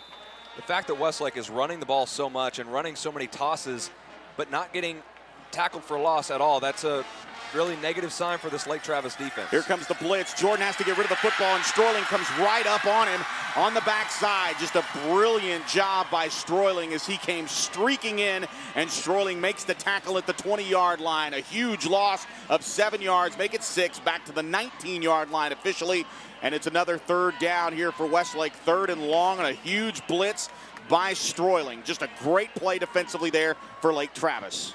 This is a situation where Jordan Sievert needs to be careful. 3rd down and 13 from your 19-yard line. You're in a position right now where Michael Barton has a chance to make this more than a 1-score game. A long ways to go in this ball game, but Jordan Sievert cannot afford to make a mistake here and throw into coverage. If there's nothing there, throw it away or tuck it and run and let Michael Barton come on the field. Pistol to the right of the formation on 3rd down and 13. Play action. Good block in the backfield. Now looking is Jordan. Jordan's just going to keep it, run it himself down to the 16-yard line. He had a man downfield in the back of the end zone, but Jordan not making the mistake, or at least putting himself in the position to make the mistake. He tucks it, gets positive yardage, and he's just going to let Michael Barton kick for his 3rd time tonight. Yeah, it would have been a tight throw, so probably a good decision to tuck that and run here. But my offensive line right here needs to remain tight and not let any penetration up the middle. This will be a 34-yard try. The snap is down. A good hold and a good kick. And it's good for Michael Barton. He is 3 of 3 tonight. With 4:56 remaining in the 3rd quarter, it's Westlake 9, Lake Travis nothing. This is Westlake football. This winter, prepare to be amazed as Elisa's Dance Academy and the Westlake Symphonic Orchestra come together to perform a variety of holiday favorites.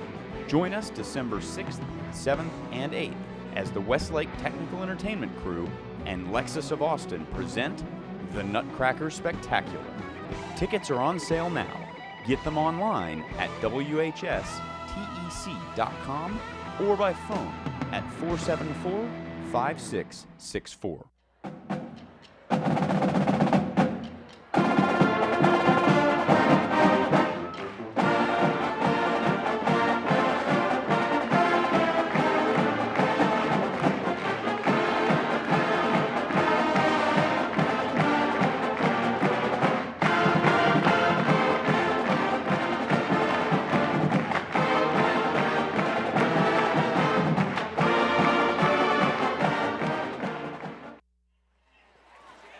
The Salon at the Domain scoring drive, a nice one here for the Chaparrals. A 13-play, 39-yard drive, taking 6 minutes and 15 seconds off the 3rd quarter clock. A 34-yard field goal for Michael Barton, and it's 9-0 Westlake. How do you take 13 plays to go 39 yards in over 6 minutes? I don't know, but it is crazy.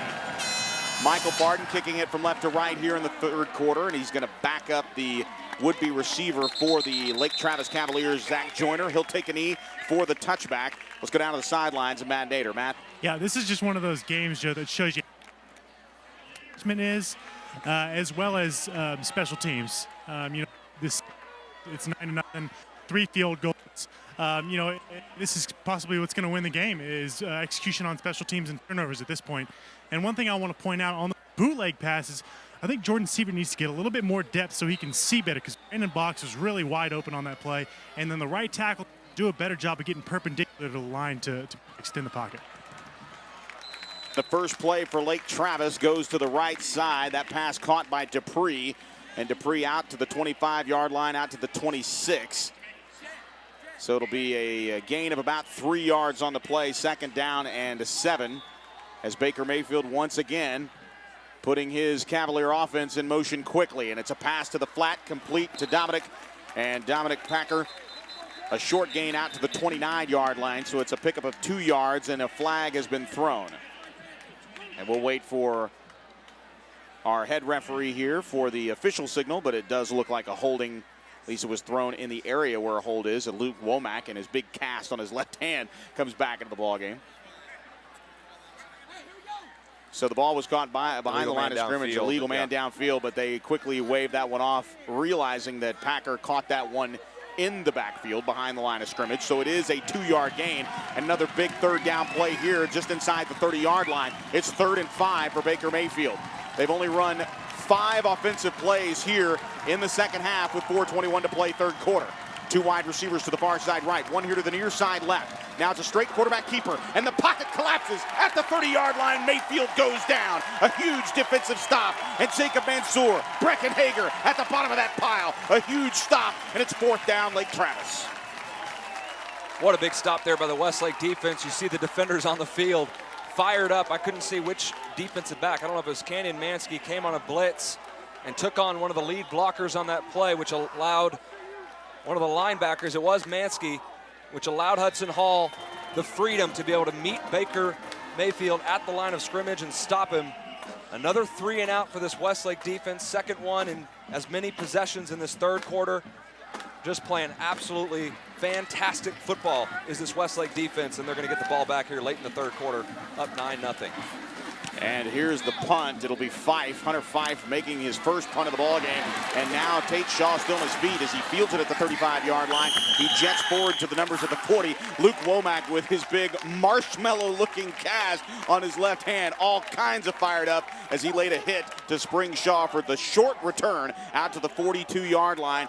But Tate Shaw, along with the rest of the special teams, just playing good special teams, not trying to look for the home run ball, knowing that the best defense for this Chaparral offense, or for the Chaparrals right now, is the offense. The first drive out of the gate in the 1st quarter, 16 plays. The first drive out of the box in the 3rd quarter, 15 plays. So again, they've been doing the job tonight. Has the offense keeping the ball away from Lake Travis. 1st and 10. The handoff goes straight up the gut to Chavez. Chavez churning his way across the 45, down the right hash mark at the 46-yard line. A nice pickup of 5 yards on the play. 2nd down and 5 for Alex Chavez and the Chaparrals. This drive right here for the Lake Travis defense really going to test their mental fortitude. This is the time in the game where Westlake has just been grinding on them and grinding on them. And this is the time when you're down 9-0 and you haven't been able to get anything going offensively. You can get a little down on yourself and you start to get tired. And this is the time where Westlake's offense, they've been running the football well all night, and they could possibly really take over this football game and put Lake Travis away right here. So it'll be 2nd down, and a flag comes in here. And it looks like false start, Westlake. 5-yard penalty, remains 2nd down. Once again, Westlake the victim of their own movement, if you will, up front. Early movement at that backs the Chaparrals up. So what would have been a 2nd down and 6 situation now turns into a 2nd and 11. The ball marked just outside the 40-yard line. A back on either side of Sievert. A receiver to the far side left. Here comes the play. Now stepping up in the pocket. A flag has been thrown. And down goes Jordan Sievert at the 38-yard line. Jordan Sievert sacked in the backfield at the 38-yard line, and a flag has come in. It looks like it is going to be a holding penalty. Holding. Westlake, 10-yard penalty. Replay, 2nd down. So they're going to accept the penalty and not put Westlake in a 3rd and long situation and opt for a 2nd and long situation with the 10-yard penalty.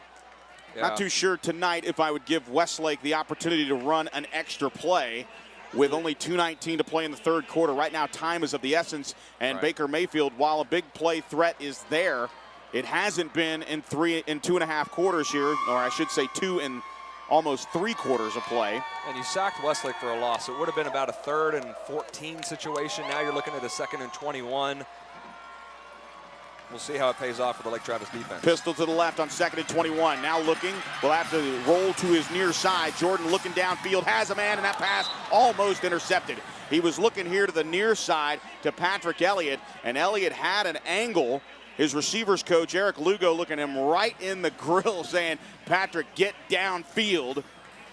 And he just did not have the wherewithal to streak down to the 50-yard line.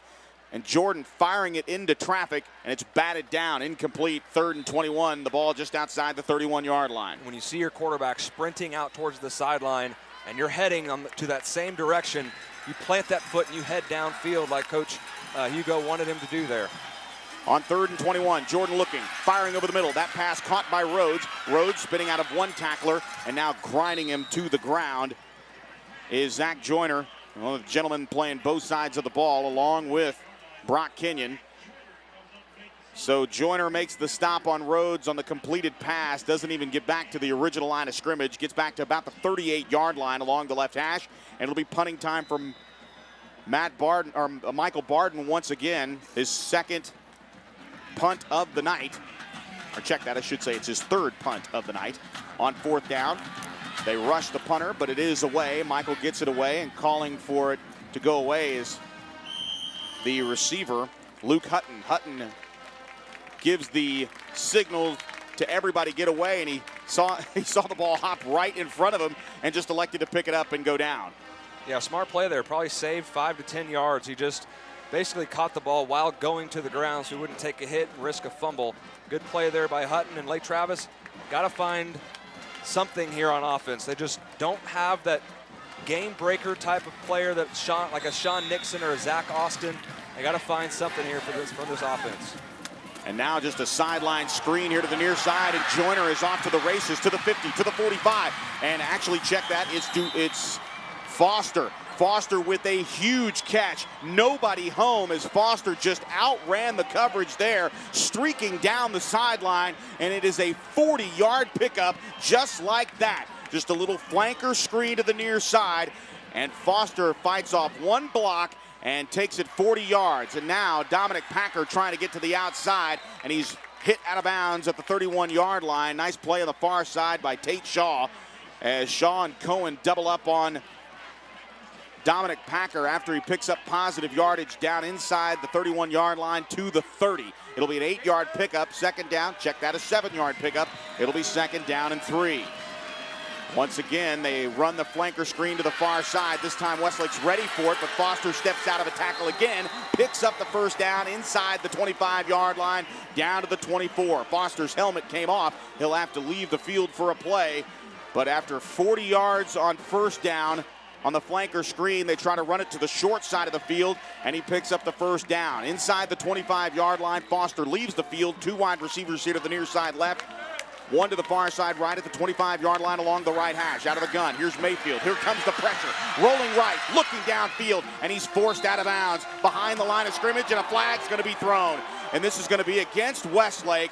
And to me, this looks like a little too much ticky-tack on the part of the officials, as Mayfield clearly out of bounds. But with Mayfield's running ability, you have to make sure that he gets out. And this looked like a fair play. 15-yard penalty. 1st down. But it's going to be a personal foul, a late hit out of bounds on Westlake. Now we'll see if we can see a replay here on the television broadcast to see what happened there at the end of the play with Mayfield, whether he was on the white or still in the field of play.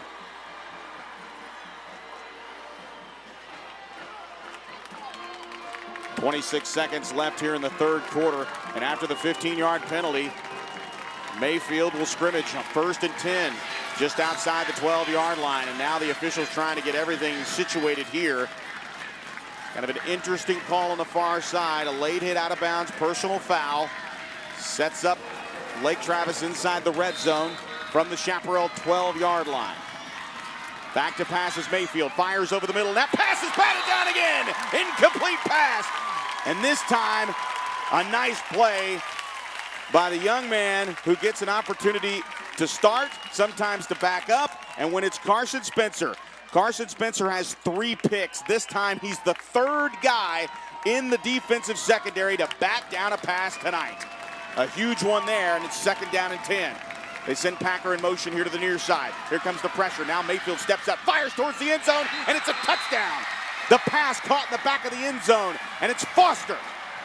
Grant Foster, the sophomore, had 2 touchdowns a week ago against Del Valle. Comes up with his first touchdown in this ball game, and the sophomore hauls it in, and it's touchdown Lake Travis.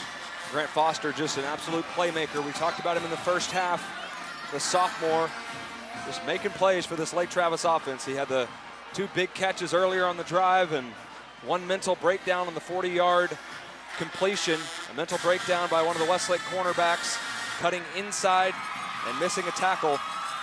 Caused the Lake Travis drive to get going, and they put it in the end zone. The snap is down, the kick is up, and Marcotte adds an extra point. 15 seconds remaining in the 3rd quarter, and we get the game's first touchdown. It's Westlake 9, Lake Travis 7. This is Westlake football. For 102 years, the Coverts have set the standard for car dealers in Central Texas. Hi, I'm Jenny Covert, and your parents, grandparents, and even some of your great-grandparents have shopped with my family. Our service, our inventory, and of course, our low Covert price are the reasons over 1 million customers come back again and again. We want to be your car dealer. Let us prove it. Covert Auto Group, Austin, Bastrop, and Hutto.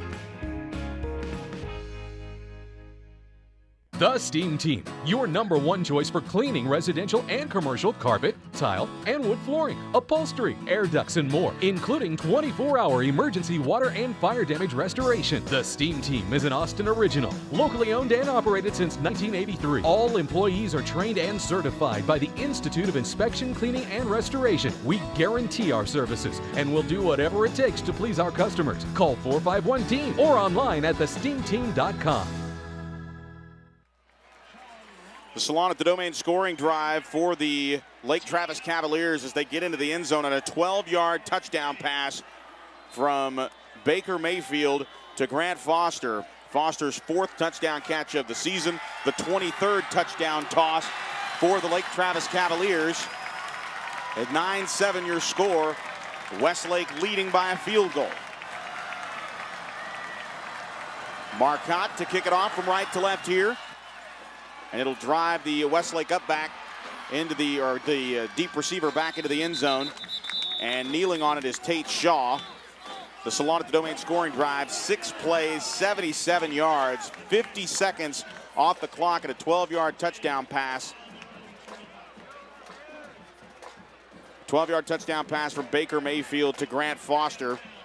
And Foster coming up with that touchdown pass. And what set that whole play up, moving the ball inside the red zone, was a late hit out of bounds on the quarterback for Lake Travis, Baker Mayfield. And that gave the Chaparrals gave the Lake Travis Cavaliers 15 yards and a fresh set of downs. Coming here to the near side and making the grab is John Rhodes. Rhodes still on his feet outside the 32-yard line, spins out of another tackle, and a second effort surges him forward to the 38-yard line. Nice catch there and good for a 12-yard pickup and a first down for the Westlake Chaparrals. Is just a simple route here to the near side from Sievert to Rhodes and a second effort by the junior wideout to get to the 39-yard line. They got to keep doing those kind of routes, just those quick out routes to the sideline, especially when they're playing off the wide receiver like they are, and good timing there for the Westlake offense. Yeah, first down and 10 for the Chaparrals when we come back. 3rd quarter done. After 3 quarters of play, it is Westlake 9, Lake Travis 7 for the District 15 5A championship. This is Westlake football. On game days, you see me running out here with close to 100 other people. It's a team effort.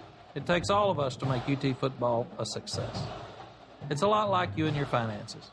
You need to surround yourself with the best people in the business. That's where University Federal Credit Union comes in. The UFCU team works hard to make sure your financial game plan is always in shape. University of Texas Athletics and University Federal. So close, we share the same name.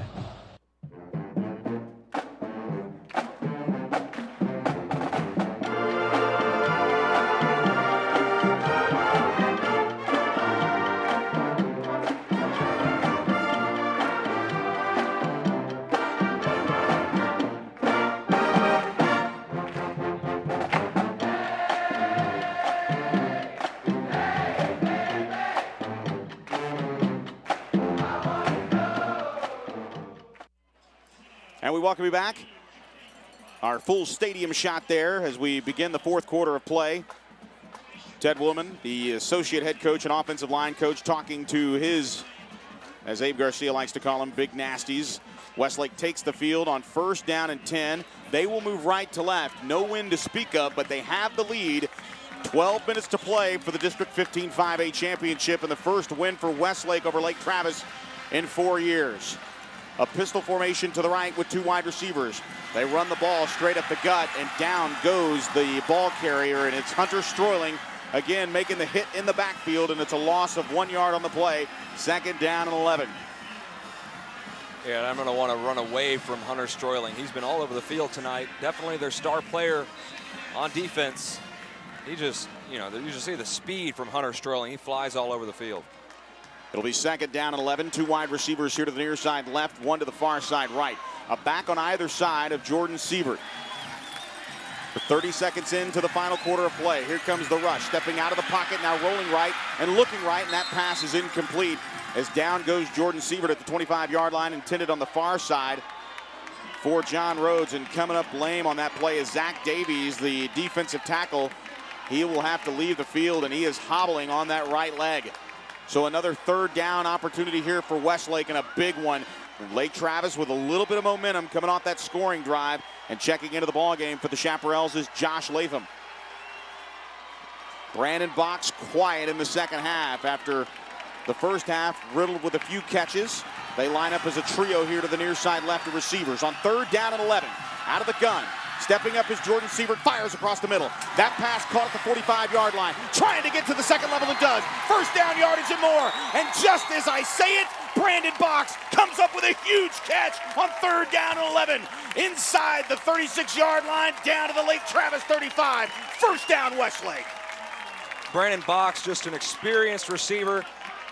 You see that big body just settling down in the zone. He caught that ball well short of 1st down yardage, but the athleticism to juke out a Lake Travis defender and get the 1st down. Just tremendous speed and athleticism by Brandon Box. Low snap, the give up the middle, and this time the lead running back out of the charge in the backfield as a quick handoff to Alex Chavez, and he just surges forward to the 32-yard line after a 27-yard pickup for Brandon Box. And after this play, we'll go down to the sidelines at Abe Garcia, who got every bit of that 27-yard run after the catch by Brandon Box to pick up the 1st down. A pickup of 3 on that 1st down run by Chavez. It'll be 2nd down and 7 from the 32-yard line. Low snap again, this time the zone read handoff. Following blockers inside the 30, down to the 30 to 26-yard line is once again Alex Chavez. Here's Abe Garcia. Abe. Thanks, Joe. On that last drive by Lake Travis, we woke up a sleeping giant. The referees have been doing a very good job up to this point. I thought it was a questionable call by Wayne Elliott on that personal foul on the quarterback. But you know what? Westlake needs to score some 7s and no more field goals. Thanks. Abe Garcia down on the sidelines. Alex Chavez picking up about 5 yards on that carry. It'll be 3rd down and 2. The ball resting just outside the 27-yard line. A pistol formation to the right. They send Carter in motion. Low snap, and Jordan drops the ball inside the 30-yard line, and he'll be dropped for a loss on 3rd down. And a huge mistake there. Actually, it was a direct snap to Chris Canner, not Jordan Sievert. It was a direct snap to Canner, and Canner dropped the ball and thwarted that 3rd down effort. Not too sure why you would take it out of your quarterback's hands with 9:35 to play in the fourth quarter with a 2-point lead on 3rd and 2, a 3rd and makeable 2. Now you're out of field goal position, and you've got to come up with something here on 4th down. Same formation. Same formation, and now a clap of the hands. This time, curling around, Chris Canner looking for an open man, and he has it! It's caught for a 1st down inside the 25-yard line, and Zach Dansby comes down with the reception. An excellent of execution plays after Canner dropped the 3rd down play. After the loss, he comes back with a huge, huge throw and a bigger catch by Dansby. 1st down Westlake. Yeah, probably the same play call as well on the 3rd down play. And now the handoff from Jordan Sievert goes straight up the gut to Alex Chavez. And more importantly, John, that clock keeps moving inside 9 minutes to play, and we see Hunter Stroyling getting up slowly as he has been a high motor guy. It's up a pickup. Actually, it's Brandon Quintero that's at the bottom of that pile. And a 3-yard pickup by Alex Chavez straight up the gut. 2nd down and 7. Gutsy call there by Jeff Rhodes on the halfback pass from Chris Canner. Been hiding that one for a while. 2 wide receivers to the far side right. The ball just inside the left hash mark. It's a toss here to the near side left. Inside the 15, and the ball comes loose. The ball comes loose, and Lake Travis has it at the 1-yard line. Oh, no. Coughing up the football at the 2-yard line. They're going to call a touchback, and that is just a terrible call. I'm sorry. He recovered that ball and landed at the 1-yard line and bounced into the end zone. Alex Chavez surged forward. He got hit. The ball came out inside the 10-yard line. And clearly on the replay, he is down at the 1-yard line is Brock Kenyon. And this time the officials are saying that Kenyon somehow, when he was clearly down at the 1-yard line, rolled into the end zone for the touchback. And the only way that can be called, John, is if Kenyon did not have possession, or at least that's what they thought did the referees. But it looks like a gift is given there to the Lake Travis offense, as they should be scrimmaging from their own 1-yard line. Instead, they'll get their own 20. But it's important to know here that a conference is still going on behind the line of scrimmage right around the 12-yard line. I mean, it's not even close. That ball came out. Clearly, Kenyon had possession of the ball. They get a good look at it at the replay here. And now they're still discussing it. And what's interesting to note here is that the play clock is not running, and the officials are clearly talking about this one. And you had an official at the goal line. Waylon Elliott's going to talk to us here. Ball be placed on the 1-yard line. Good job there. Good job by those officials. You had an official in the middle of the field that had a perfect angle of that, and he was about to spot that ball at the 1-yard line. Then the side judge came over, overruled him, and called a touchback. So a great job there by the officials. I don't know if one of the officials was in that huddle watching the replay screen, but nevertheless, great call by the officials. Good job at getting together, getting the call right. But nonetheless, a huge turnover there by the Westlake offense. And Lake Travis, 99 yards to go with 8.5 minutes left. A field goal gives them the lead, and Westlake's defense been playing well all night except for that last touchdown drive by Lake Travis. Got to step up right here. So the call overturned, I guess you would say. And it will be Lake Travis football after the Alex Chavez fumble. And they'll run it with Mayfield just over the left side. He's out to the 5-yard line. As he picks up 4 yards, it'll be 2nd down and 6. Just a load of tacklers, including Jack Meredith. And now some scuffling going on there as we are 8 minutes and 15 seconds away from the 15-5A championship. Yeah, and Brecken Hager came out of the pile with that football. Mayfield was ruled down, so it'll bring up a 2nd and 6. 8:05 to play here. A back on either side of Mayfield as he gets a little bit of room out to the 5. Now he's rolling left in the end zone. Still looking, and safety. Now it's going to be a holding call in the end zone, and this is going to be a safety if this call stands. It'll be a safety, and the Chaparrals will get the ball back. Huge play. Penalty. Yep. Woo. And if you were looking for a defensive answer and a defensive play of the game, there it is. Mark the tape. A holding call in the end zone on Lake Travis. 2 points go on the board for Westlake. It is Westlake 11, Lake Travis 7, and Westlake, more importantly, will get the ball back inside 8 minutes to play. And we see Anthony Patino making the play there, the defensive end for Westlake. Just the aggressive pass rush, pursuing Baker Mayfield, and it was the tackle, the junior, 6'2", 230, Tanner Volpe, dragging Anthony Patino to the ground in the end zone, and a good call there by Wayne Elliott all over that hold. And Westlake picks up the biggest defensive play of the game, probably the biggest play of the game, as Lake Travis got the ball back off the turnover. And that's as good as a turnover as the Westlake defense comes up with the 2 points. And like you said, they get the ball back with 7:55 left. And what a heck of a football game. We did not, when Westlake took that lead at 9-0, it looked like, one drive away was Westlake of putting it away, but Lake Travis responded and made it a heck of a fourth quarter. And Westlake has an opportunity now with the football to grind the football, take off some clock, and if they can put some points on the board, really put this Lake Travis team in a tough situation. If you were to tell me that we would have technically a high-scoring baseball game going with 7:55 to play, but 11-7, when you look at this score, it's really a series of unfortunate events for the Chaparrals. You had a penalty called on Baker Mayfield that led to the touchdown. That was a questionable call. And really, when you hand it to the referees, they've been doing a good job tonight. Obviously, they're a pretty good crew when their head ref used to be an NFL replacement referee. The bottom line is the call was made on the far side on the hit out of bounds on Baker Mayfield. That gave the Chaps an extra, or gave Lake Travis an extra 15 yards. Set up shot from the 12-yard line. 2 plays later, Lake Travis is in the end zone, and you can kind of feel the momentum shifting towards Lake Travis.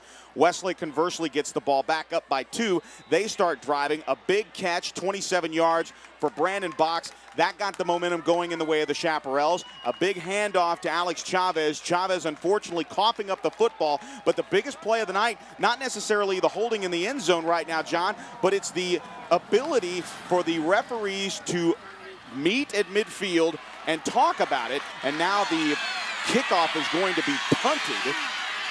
And now reversing his field is Tate Shaw at the 40 out to the 44-yard line.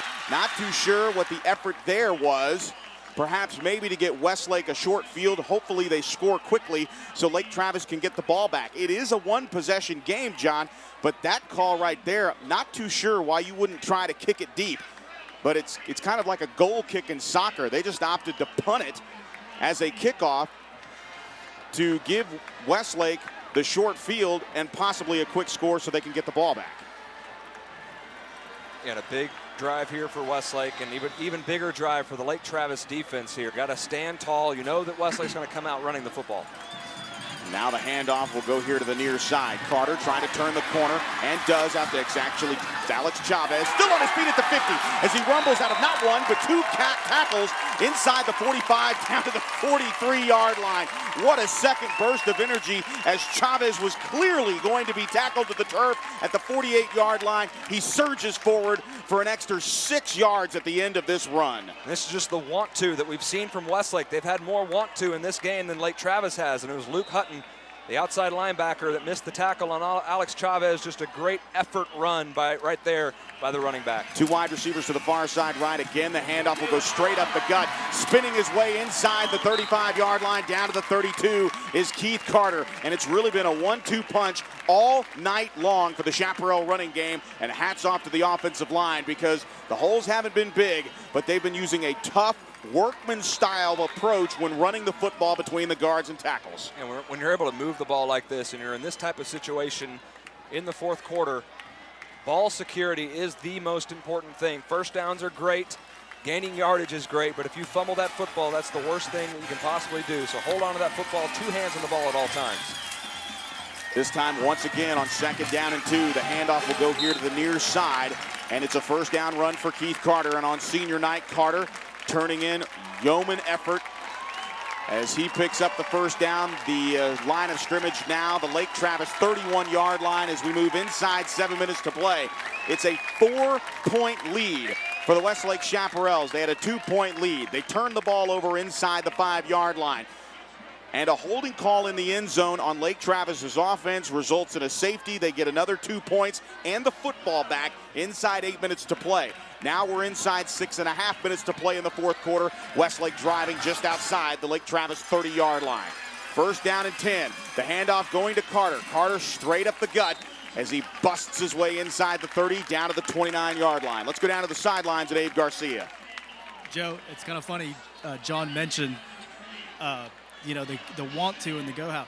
After Chavez fumbled that ball, he has been running hard. They've been trying to bring him down, even slightly a horse collar, bringing his jersey down. He has a lot of fight. He seems like he wants the ball. It looks like he wants to punch it in the end zone. No doubt. He's trying his best, really, both backs not giving up. And that's that 1-2 that Nidell mentioned. Again, just covering up the football and running right at the defensive line. On 2nd down and 7. Here's a run to the right by Keith Carter. Carter inside the 25, down the right sideline. It's a first down run and more inside the 15, and he's knocked out of bounds at the 13-yard line. Carter comes up hobbling just a bit. Looks like he's okay, but it's a 15-yard penalty, or 15-yard run, and a first down. It looked like maybe Carter might have had the wind knocked out of him, but Alex Chavez checks into the ball game. It's a first down for Westlake inside the red zone, presented to you by Salon at the Domain. Wow, what a run by Carter, and he is just off the field in a hurry. They're tending to him. Maybe a cramp, maybe got the wind knocked out of him. We'll check on that and see. First down and 10 at the 13-yard line. Pistol to the left, handoff straight up the gut to Alex Chavez. Chavez wrestled down by not one but two tacklers there. And the combination of Brock Kenyon and James Bailey bring down Chavez, and checking into the game offensively is Silas Connolly. 6 foot, 300-pound junior waltzes in as Ryan O'Farrell checks out of the ball game. After the 1-yard gain by Chavez, it'll be second down and 9. 5:15 to play. Westlake with a 11-7 lead. A back on either side. 2 wide receivers here to the near side left. Jordan going to the air for the first time in the drive. He's actually going to run the ball forward after good coverage downfield. He just works his way down inside the 14, down to the 13-yard line. Maybe no gain on the play, maybe a slight gain of about a half a yard, but it'll be third down. Kicking has been pretty much a premium here for the Westlake Chaparrals, as Barton has 3 field goals on the night. The Chaparrals have not scored a touchdown against the Lake Travis Cavaliers, but they do have 3 field goals and a safety, and they're knocking on a door on a third down and a short 10, if you will, or a long 9. Nose of the football just outside the 13-yard line. Is not too sure if Jordan actually lost yardage, but on the far side, the flag is actually marked off right at the original line of scrimmage. Not too sure how that happened, but it'll be a timeout, and it will be taken by Westlake. We'll take it as well. 4:18 to play. Westlake leading Lake Travis 11-7. This is Westlake football. As from the coaching standpoint, is that our kids are not intimidated by that or have put them up on a pedestal necessarily. They've been able to go on the field and beat them, on sub-varsity levels. So they're pretty confident going in and understand that we've got to play extremely well to do it. Those have been close games on sub-varsity levels, but they know these kids that they're playing. They've played against them now for several years and know what it takes to beat them, and it takes a great effort. This winter, prepare to be amazed as Elisa's Dance Academy and the Westlake Symphonic Orchestra come together to perform a variety of holiday favorites. Join us December 6th, 7th, and 8th as the Westlake Technical Entertainment Crew and Lexus of Austin present the Nutcracker Spectacular. Tickets are on sale now. Get them online at WHSTEC.com or by phone at 474-5664. And we welcome you back to Chaparral Stadium. Westlake and Lake Travis for the District 15 5A championship game. Westlake with a 4-point lead courtesy of a safety and 3 field goals. Only 1 touchdown on the night for Lake Travis, and it was a 12-yard touchdown grab by Grant Foster from Baker Mayfield. A back on either side. A low snap fielded by Jordan Siebert. Fires here to the near side. A one-handed behind-the-back catch by the senior Chris Canner. Easily the best catch of Chris Canner's life. And it's good down to the 5-yard line, but it is not enough for a first down. What a catch by Chris Canner. Yeah, you got to bring, I don't know if they're going to leave the offense on the field here or not, but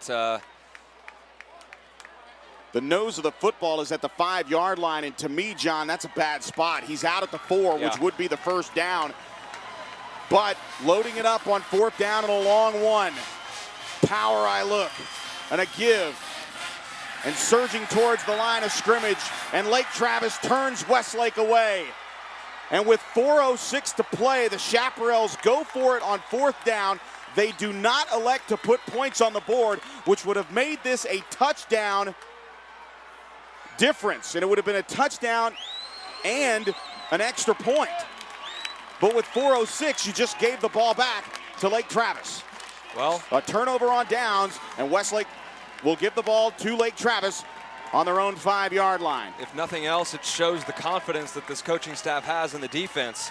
You and I both thought that they'd send Michael Barden out to make it a touchdown game, but giving the ball back to Lake Travis here at the 5-yard line, 95 yards to go. And now flags fly here early, and this is going to be against Lake Travis. Early movement, and we'll see half the distance to the goal. False start.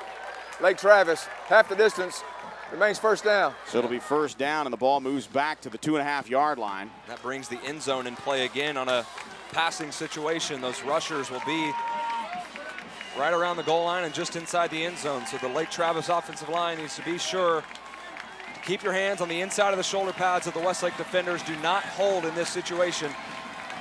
A back on either side. Mayfield 3 yards deep in the end zone, rolls left. Now he's going to tuck it and run, has an alley, and now he's hit at the 3-yard line and bounces backwards to the 2, but they're going to give him forward progress to the 3-yard line. Karsten Hood is the one leading the charge there on the far sideline and knocked Mayfield down behind the line of scrimmage. As he surged forward, they're actually going to give him no gain on the play. So after a loss of 2 yards on first down, or loss of 2 yards actually on first down, it's second down and 12. 2 wide receivers here to the near side. Here comes the rush. And now firing downfield, a wide open Grant Foster, and he has it. He's to the 40, to the 30, to the 20, to the 10, 5. Foster has caught a 96-yard touchdown pass from Baker Mayfield. And just like that, the Lake Travis Cavaliers have taken its first lead of the night. Touchdown, Lake Travis. And Baker Mayfield took a huge shot as he released that football. I tell you what, Grant Foster is an absolute stud and a guy that you're going to be hearing from for the next 2 years for this Lake Travis team. He's been all over the place tonight for Lake Travis. And Westlake here will probably go down 3 if this PAT goes in. They'll go down 3. 2 timeouts left and 3:20 left on the clock. Joyner with the hold. The snap is down, the kick is up, and it's good. With 3:21 to play, the Cavaliers jump on top of the Chaparrals. Lake Travis 14, Westlake 11. This is Westlake football. At age 40, attorney and Marine Corps reservist David Little was the picture of health until the left side of his body went completely numb. We were on the phone while he was driving home when he suddenly stopped talking. My dad had a stroke when he was driving me home. I'm just really glad he ended up at St. David's, South Austin. St. David's, South Austin saved my life. Do you know what to do in an emergency?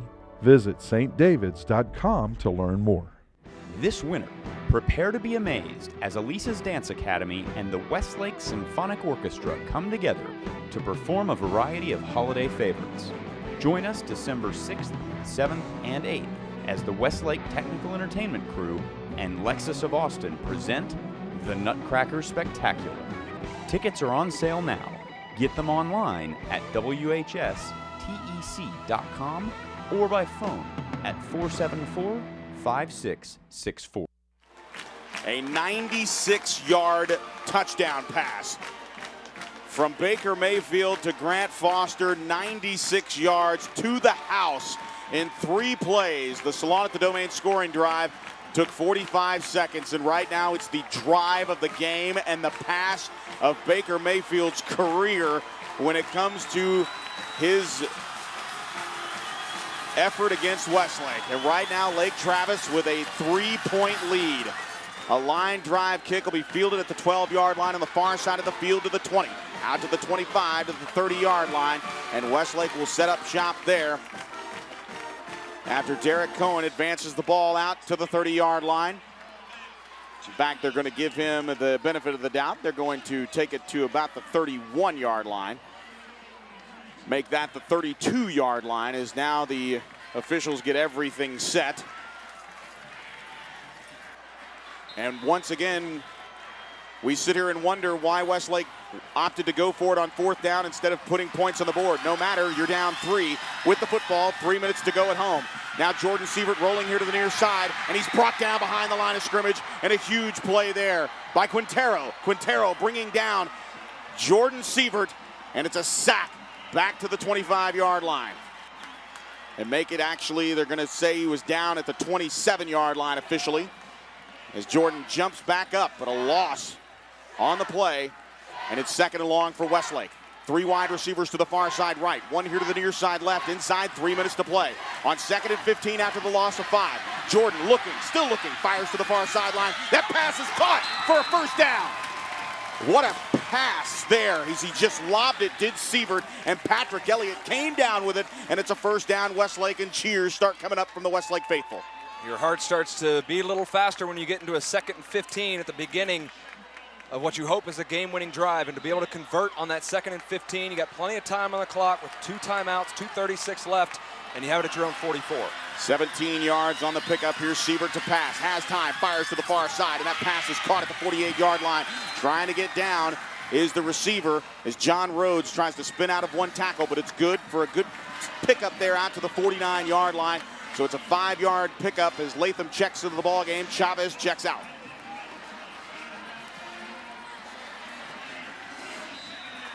Just absolutely deflated this Westlake sideline, this Westlake stand. On 2nd and 5, a quick pass is caught by Elliott. Elliott makes the grab at the 46-yard line, and it is very close to a first down, and now the officials are going to stop the clock, probably come in here and measure just a bit, as it is right on the first down marker, and it looks pretty good. Elliott's going to come in here, and Wayne's going to take a look and see, will it be a first down? They had the ball spotted, and then the line judge came in.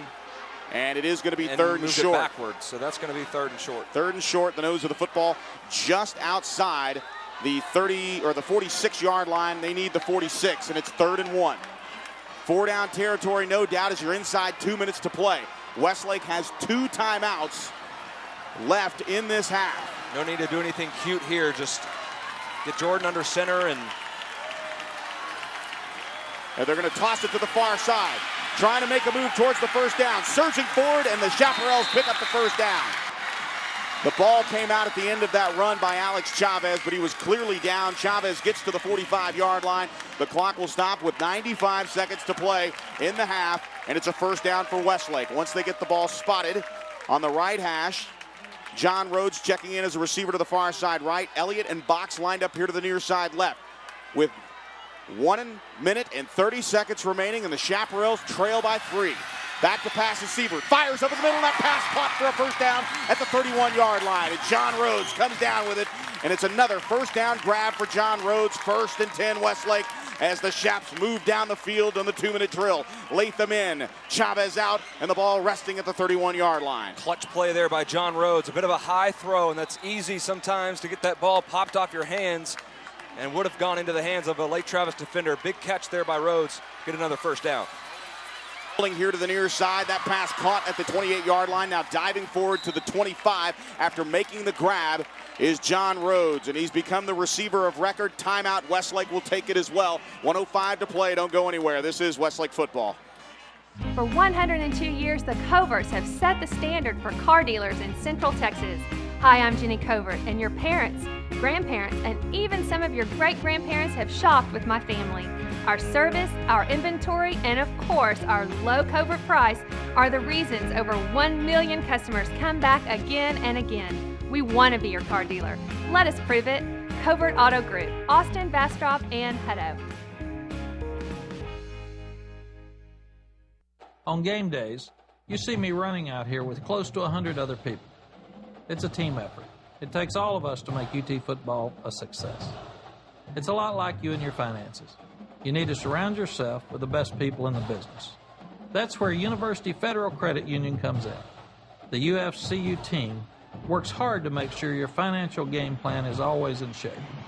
University of Texas Athletics and University Federal. So close, we share the same name. And we welcome you back. That is Westlake's 2nd timeout taken. Joe Taylor alongside John Nidell in the UFCU broadcast booth. Abe Garcia, Matt Nader down on the sidelines. Lots of action here. We'll try to get you all the sights and the sounds. The final 65 seconds going to be a promising one as Westlake trying to secure back-to-back district titles, but they trail by 3. The difference of the ball game, a 96-yard pass for Baker Mayfield to Grant Foster here in the 4th quarter. A back on either side. Back to pass is Jordan. Sievert looking, running out of room. He's got to try to find a way to get rid of the football. He tosses it forward, and it is a complete pass, but a flag comes in at the end. One of the offensive linemen, Taylor, works, and that's going to be a legal man downfield. Going to be illegal touching here. Illegal on touching, Works. yeah, that's going to be the call. And in that particular situation, Jordan's got to get rid of the football. illegal touching, Westlake, 5-yard penalty, lost it down, second down. So it will be second down, a loss of 5. So from second down and 4 to second down and 9. And in that situation, not only is it crucial that Jordan just throw the ball out of bounds to stop the clock and to go to the next play, but 10 seconds clicked off that game clock. And now the clock moving with 50 seconds, and it's a loss of down. Second down and 4 becomes third down and 11. 45 seconds remain in the ball game. Sievert with a back on either side. Cantor splitting out to the far side in motion. Here comes the pressure. Now Jordan Sievert fires down the middle. That pass goes up into the air, and it is incomplete. Dangerous play as the pass is batted down, and Westlake down to their final opportunity here as Michael Barton is going to come in and kick a potential game-tying field goal. Well within his range. There is a slight breeze at his back, maybe 8 miles an hour, 8 to 10. But a big snap here from Anthony Patino. And it will be a 50-yard effort here for Michael Barton to tie the game. And now Lake Travis is going to take a timeout. We'll take it as well. 33 seconds left. Don't go anywhere. This is Westlake football. At age 40, attorney and Marine Corps reservist David Little was the picture of health until the left side of his body went completely numb. We were on the phone while he was driving home when he suddenly stopped talking. My dad had a stroke when he was driving me home. I'm just really glad he ended up at St. David's, South Austin. St. David's, South Austin saved my life. Do you know what to do in an emergency? Visit stdavids.com to learn more. Beyond companionship, there are other reasons we call dog man's best friend. For years, dogs have been trained to detect all kinds of things, like bed bugs. ABC's bedbug dog can detect bed bugs in the smallest cracks and crevices at any stage of development with amazing accuracy, even more accurate than the most skilled pest specialists. And accurate detection means quicker, more cost-effective elimination. If you suspect a bedbug problem, call us, ABC Home and Commercial Services, specialists for your environment. They got it. They're fine. They're fine. And we welcome you back. It's a 50-yard effort right in the middle of the field. Out of the timeout from Lake Travis. Michael Barton has 3 field goals on the night. The snap is back, and whistles blow, and it's a timeout for Lake Travis. And we'll go ahead and keep it here. And a guy that knows more about what it's like to feel as a fan and a father on some pretty interesting kicks. We go all the way back to the Hayes game in 2006 when Justin Tucker had the opportunity to win the game as a junior for the district title in 06 that basically sparked Westlake's run in the playoffs. And also we go back to some kicks that really mattered for Westlake. And in the storied tradition, the offense has scored so many points, John, that it really hasn't mattered when it comes to game-tying or game-winning field goals. Not necessarily the case tonight because the field goal kicking unit has really kept Westlake in the ballgame when Westlake's offense has sputtered inside the 30-yard line. Yeah, exactly, and this is a big moment for Michael Barton. He's got to make sure just to remember his fundamentals. Don't try to over-kick this football. It's well within his range. Just get a good solid hit on it, and those inside blockers got to make sure to really keep those inside rushers at bay because they've gotten close to a couple tonight. So from 50 yards out, here it is. Good snap, good hold. The kick is up, and it's going to be short. Well short, and the ball game is going to be over. Lake Travis will walk out of here with its first ever district title in 5A play and its 5th straight victory over Westlake. As Lake Travis will get the ball back, and they'll have 28 seconds, and that was not even close for Michael Barton, who didn't look like he even got a clean kick on the football. And 96 yards, one play after Westlake's defense had dominated Lake Travis all night. One play out of the back of the end zone. Grant Foster left wide open, and Baker Mayfield doing what Baker Mayfield does.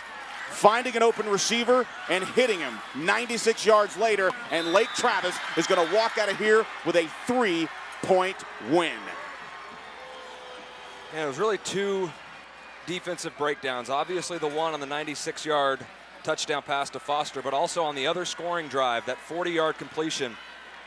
to Grant Foster. It was really a short completion and a run after the catch by Foster to pick up the 40 yards, and it was a misplay by the corner and just an unfortunate and heartbreaking way to lose here for the Westlake Chaparrals. The crowd was in it all night, and going to be disappointing drive home for sure. Yeah, luckily it'll be a short one for most of the fans here, and it won't be that far of one for the Lake Travis fan, rejoicing in jubilation, if you will.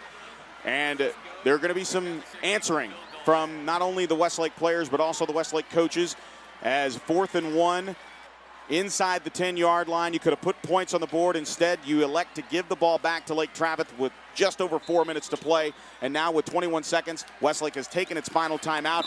That will be the need that wins it, as Baker Mayfield, after the offense was shut out in the first half, Baker Mayfield, the senior for Lake Travis, quarterbacking basically what is a JV team, because all of the guys that have gotten injured on the starting lineup have come in and played fantastic with the leadership of Baker Mayfield. And make no mistake about it, big-time players make big-time plays in big-time games, and that's exactly what Baker Mayfield did, hitting Grant Foster for 96 yards in the fourth quarter and the touchdown that beat Westlake 14-11. And you said it going into the half, John, both coaching staffs reminding, this is your childhood. This is what you've worked for. This is bragging rights for the rest of your lives. Baker Mayfield has scoreboard over Westlake, 2-0 in his varsity career, beating them 35-7 a year ago under the lights at DKR Texas Memorial Stadium, and beating them with a dagger, 96 yards and a touchdown score to Grant Foster to beat Westlake here at Chaparral Stadium. Your final score, Lake Travis 14, Westlake 11. We'll take a quick timeout. We'll be back for the BMW of Austin drive home. But Lake Travis takes its first ever 5A district title away from the Westlake Chaparrals, who move on to their final tilt in the 2012 season at House Park next week against Austin High before they march into the bi-district round of the playoffs. But a huge gut-wrenching loss here for the Chaparrals. Again, the final score, Westlake falls to Lake Travis 14-11. This is Westlake football. This winter, prepare to be amazed as Elisa's Dance Academy and the Westlake Symphonic Orchestra come together to perform a variety of holiday favorites.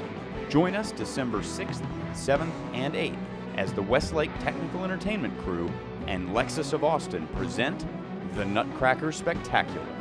Tickets are on sale now. Get them online at WHSTEC.com or by phone at 474-5664.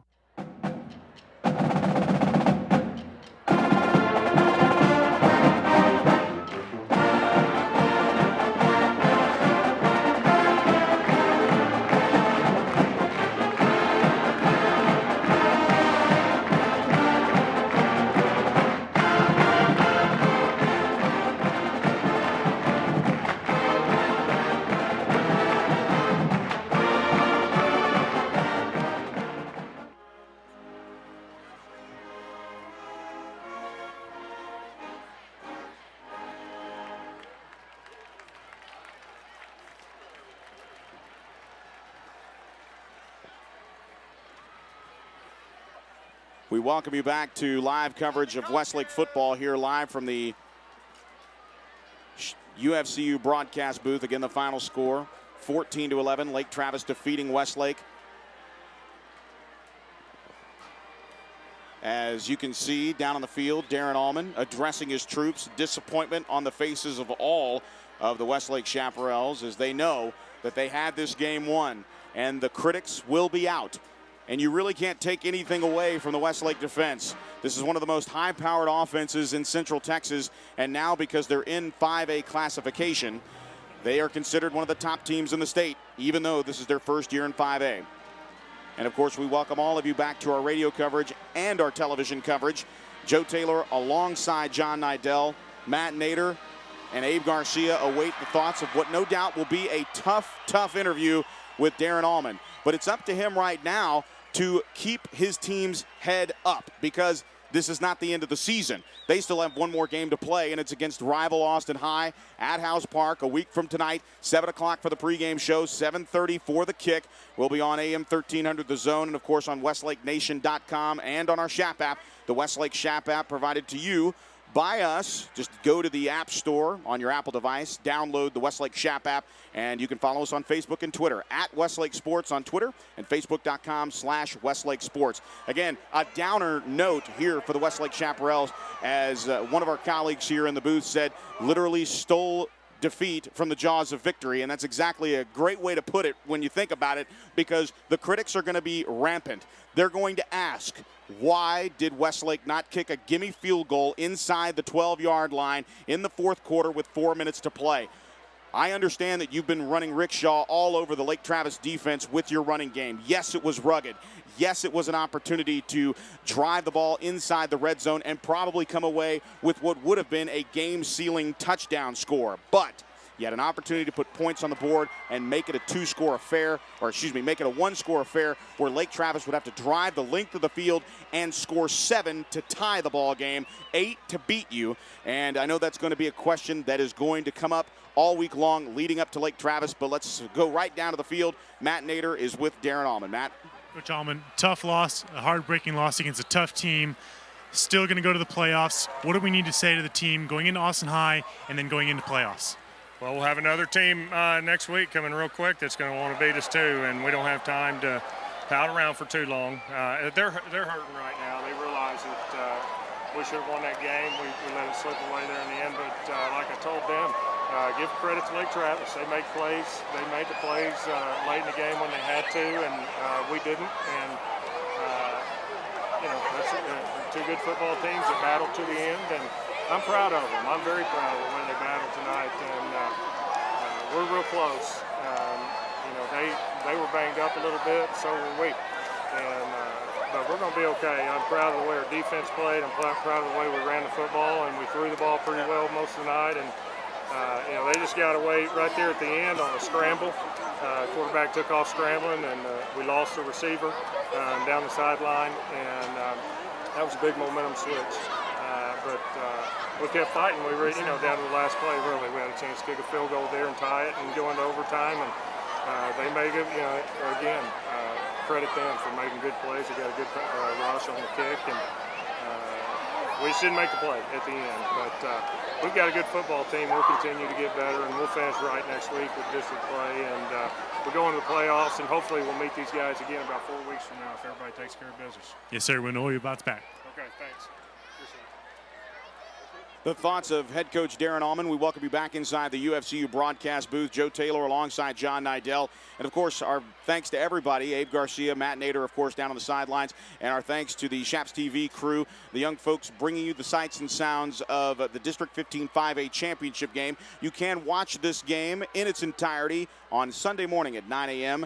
at YNN Sports Channel 1509. And, John, really, you heard Darren Allman. Had an opportunity to win. Didn't get it done. Lake Travis, as they have done time and time again, make plays when it absolutely matters. Yeah, and it's absolutely a heartbreaking loss for Westlake. You never want to lose in this type of rivalry game, but the thing they got to realize is they played excellent football. Both sides of the ball played well tonight. Just a couple of breakdowns on defense, and then also the fourth down play towards the end, but it didn't happen in the playoffs. So that's the one thing Westlake can take away. It's not the playoffs. They're going to have their shot to make a run in the playoffs, and this is a lesson learned on a game that was really well played by both teams, especially Westlake all game. You're talking about an offense in Lake Travis that averages over 400 yards a game, 270 of those yards a game passing. One thing that was held in check tonight, the Lake Travis very scary passing offense, and that's one thing that the defense can hang their hat on, not only going into the last game with Austin High, but going into the playoffs. And one thing that is, we do need to note here, that was one of the areas in Westlake's defense when you go back to the games with Temple, the game with A&M Consolidated, and the loss to Steele. Those 3 straight losses, it was the defense that gave up so many points, and the offense could not match their effort. One thing is for certain, The offense did not play its best football tonight, coming off really what was just unbelievable offensive play by Jordan Sievert last week or 2 weeks ago with 4 touchdown passes, plays the game of his career and the game of the season thus far under center for the Chaparrals. As sharp as he was early, as sharp as he was in the third quarter, and as sharp as he was in the last 2 minutes of the game until the ball got down inside the 40-yard line, Jordan actually played pretty well. But the bottom line is you didn't put it in the end zone. You settled for field goals all night. And then when you had the opportunity to go ahead and settle for field goal and points on 4th down and 2 inside the 20-yard line, you elect to go for it. I understand the bravado. I understand the gutsy call that can be in the situation. We'll never be able to know what it's like underneath the headset with Jeff Rhodes, but he saw something in the defensive setup and the way that Westlake was running the ball right at the D-line of the Lake Travis Cavaliers, and he and only he knows what he saw, and that's the play he called. Bottom line, you can't really fault that particular call, but you can question the call, and that's certainly what's going to come under fire this week and leading up to Austin High. But what will put a distant memory beyond this game is finishing up strong with Austin High, like you heard Darren Allman say, and obviously moving on in the playoffs. And hopefully in the next 4 weeks, Lake Travis and Westlake will meet again for the Region 2 championship and a right to play in the state semifinal game. And when we see the defensive effort that both Lake Travis and that Westlake dealt tonight against each other's powerful offenses, you got to understand, 414 yards average yardage, total yardage for Lake Travis's offense coming in, 393 yards of total offense averaging per game for Westlake. These are two powerful offenses that can score a lot of points, and your final score is 14-11, John. Yeah, and Westlake, they played well offensively, like you said, at times. The running game was really solid all night, I thought, against a good Lake Travis defense. The running game was able to get solid gains and really pound this Lake Travis defense and take a lot of time off the clock. They won the time of possession battle, no doubt, and it's something you got to build off of, and you got to really put a premium on finishing drives. That's going to be the key in practice this upcoming week. Finishing drives. You need touchdowns. You knew after that 7-minute and 46-second drive to open the game when they didn't finish the drive and get a touchdown, instead settle for the field goal. You know that was going to come back and possibly hurt them in the end, and certainly it did. Your final score here from Chaparral Stadium on a Friday night in November for the 15-5A championship, the first time these two teams meet, and it counts on the district record and it counts for district titles. Lake Travis has the edge once again. They lead the series overall 5-2. Those 5 wins consecutively from 2008 all the way here to 2012. So Westlake unable to unseat the champion here as Lake Travis takes home their first ever 5A district title. The final score again from Chaparral Stadium, Lake Travis 14, Westlake 11. We say goodnight on the television broadcast. Come right back on the radio broadcast for the BMW of Austin drive home. Good night from Chaparral Stadium.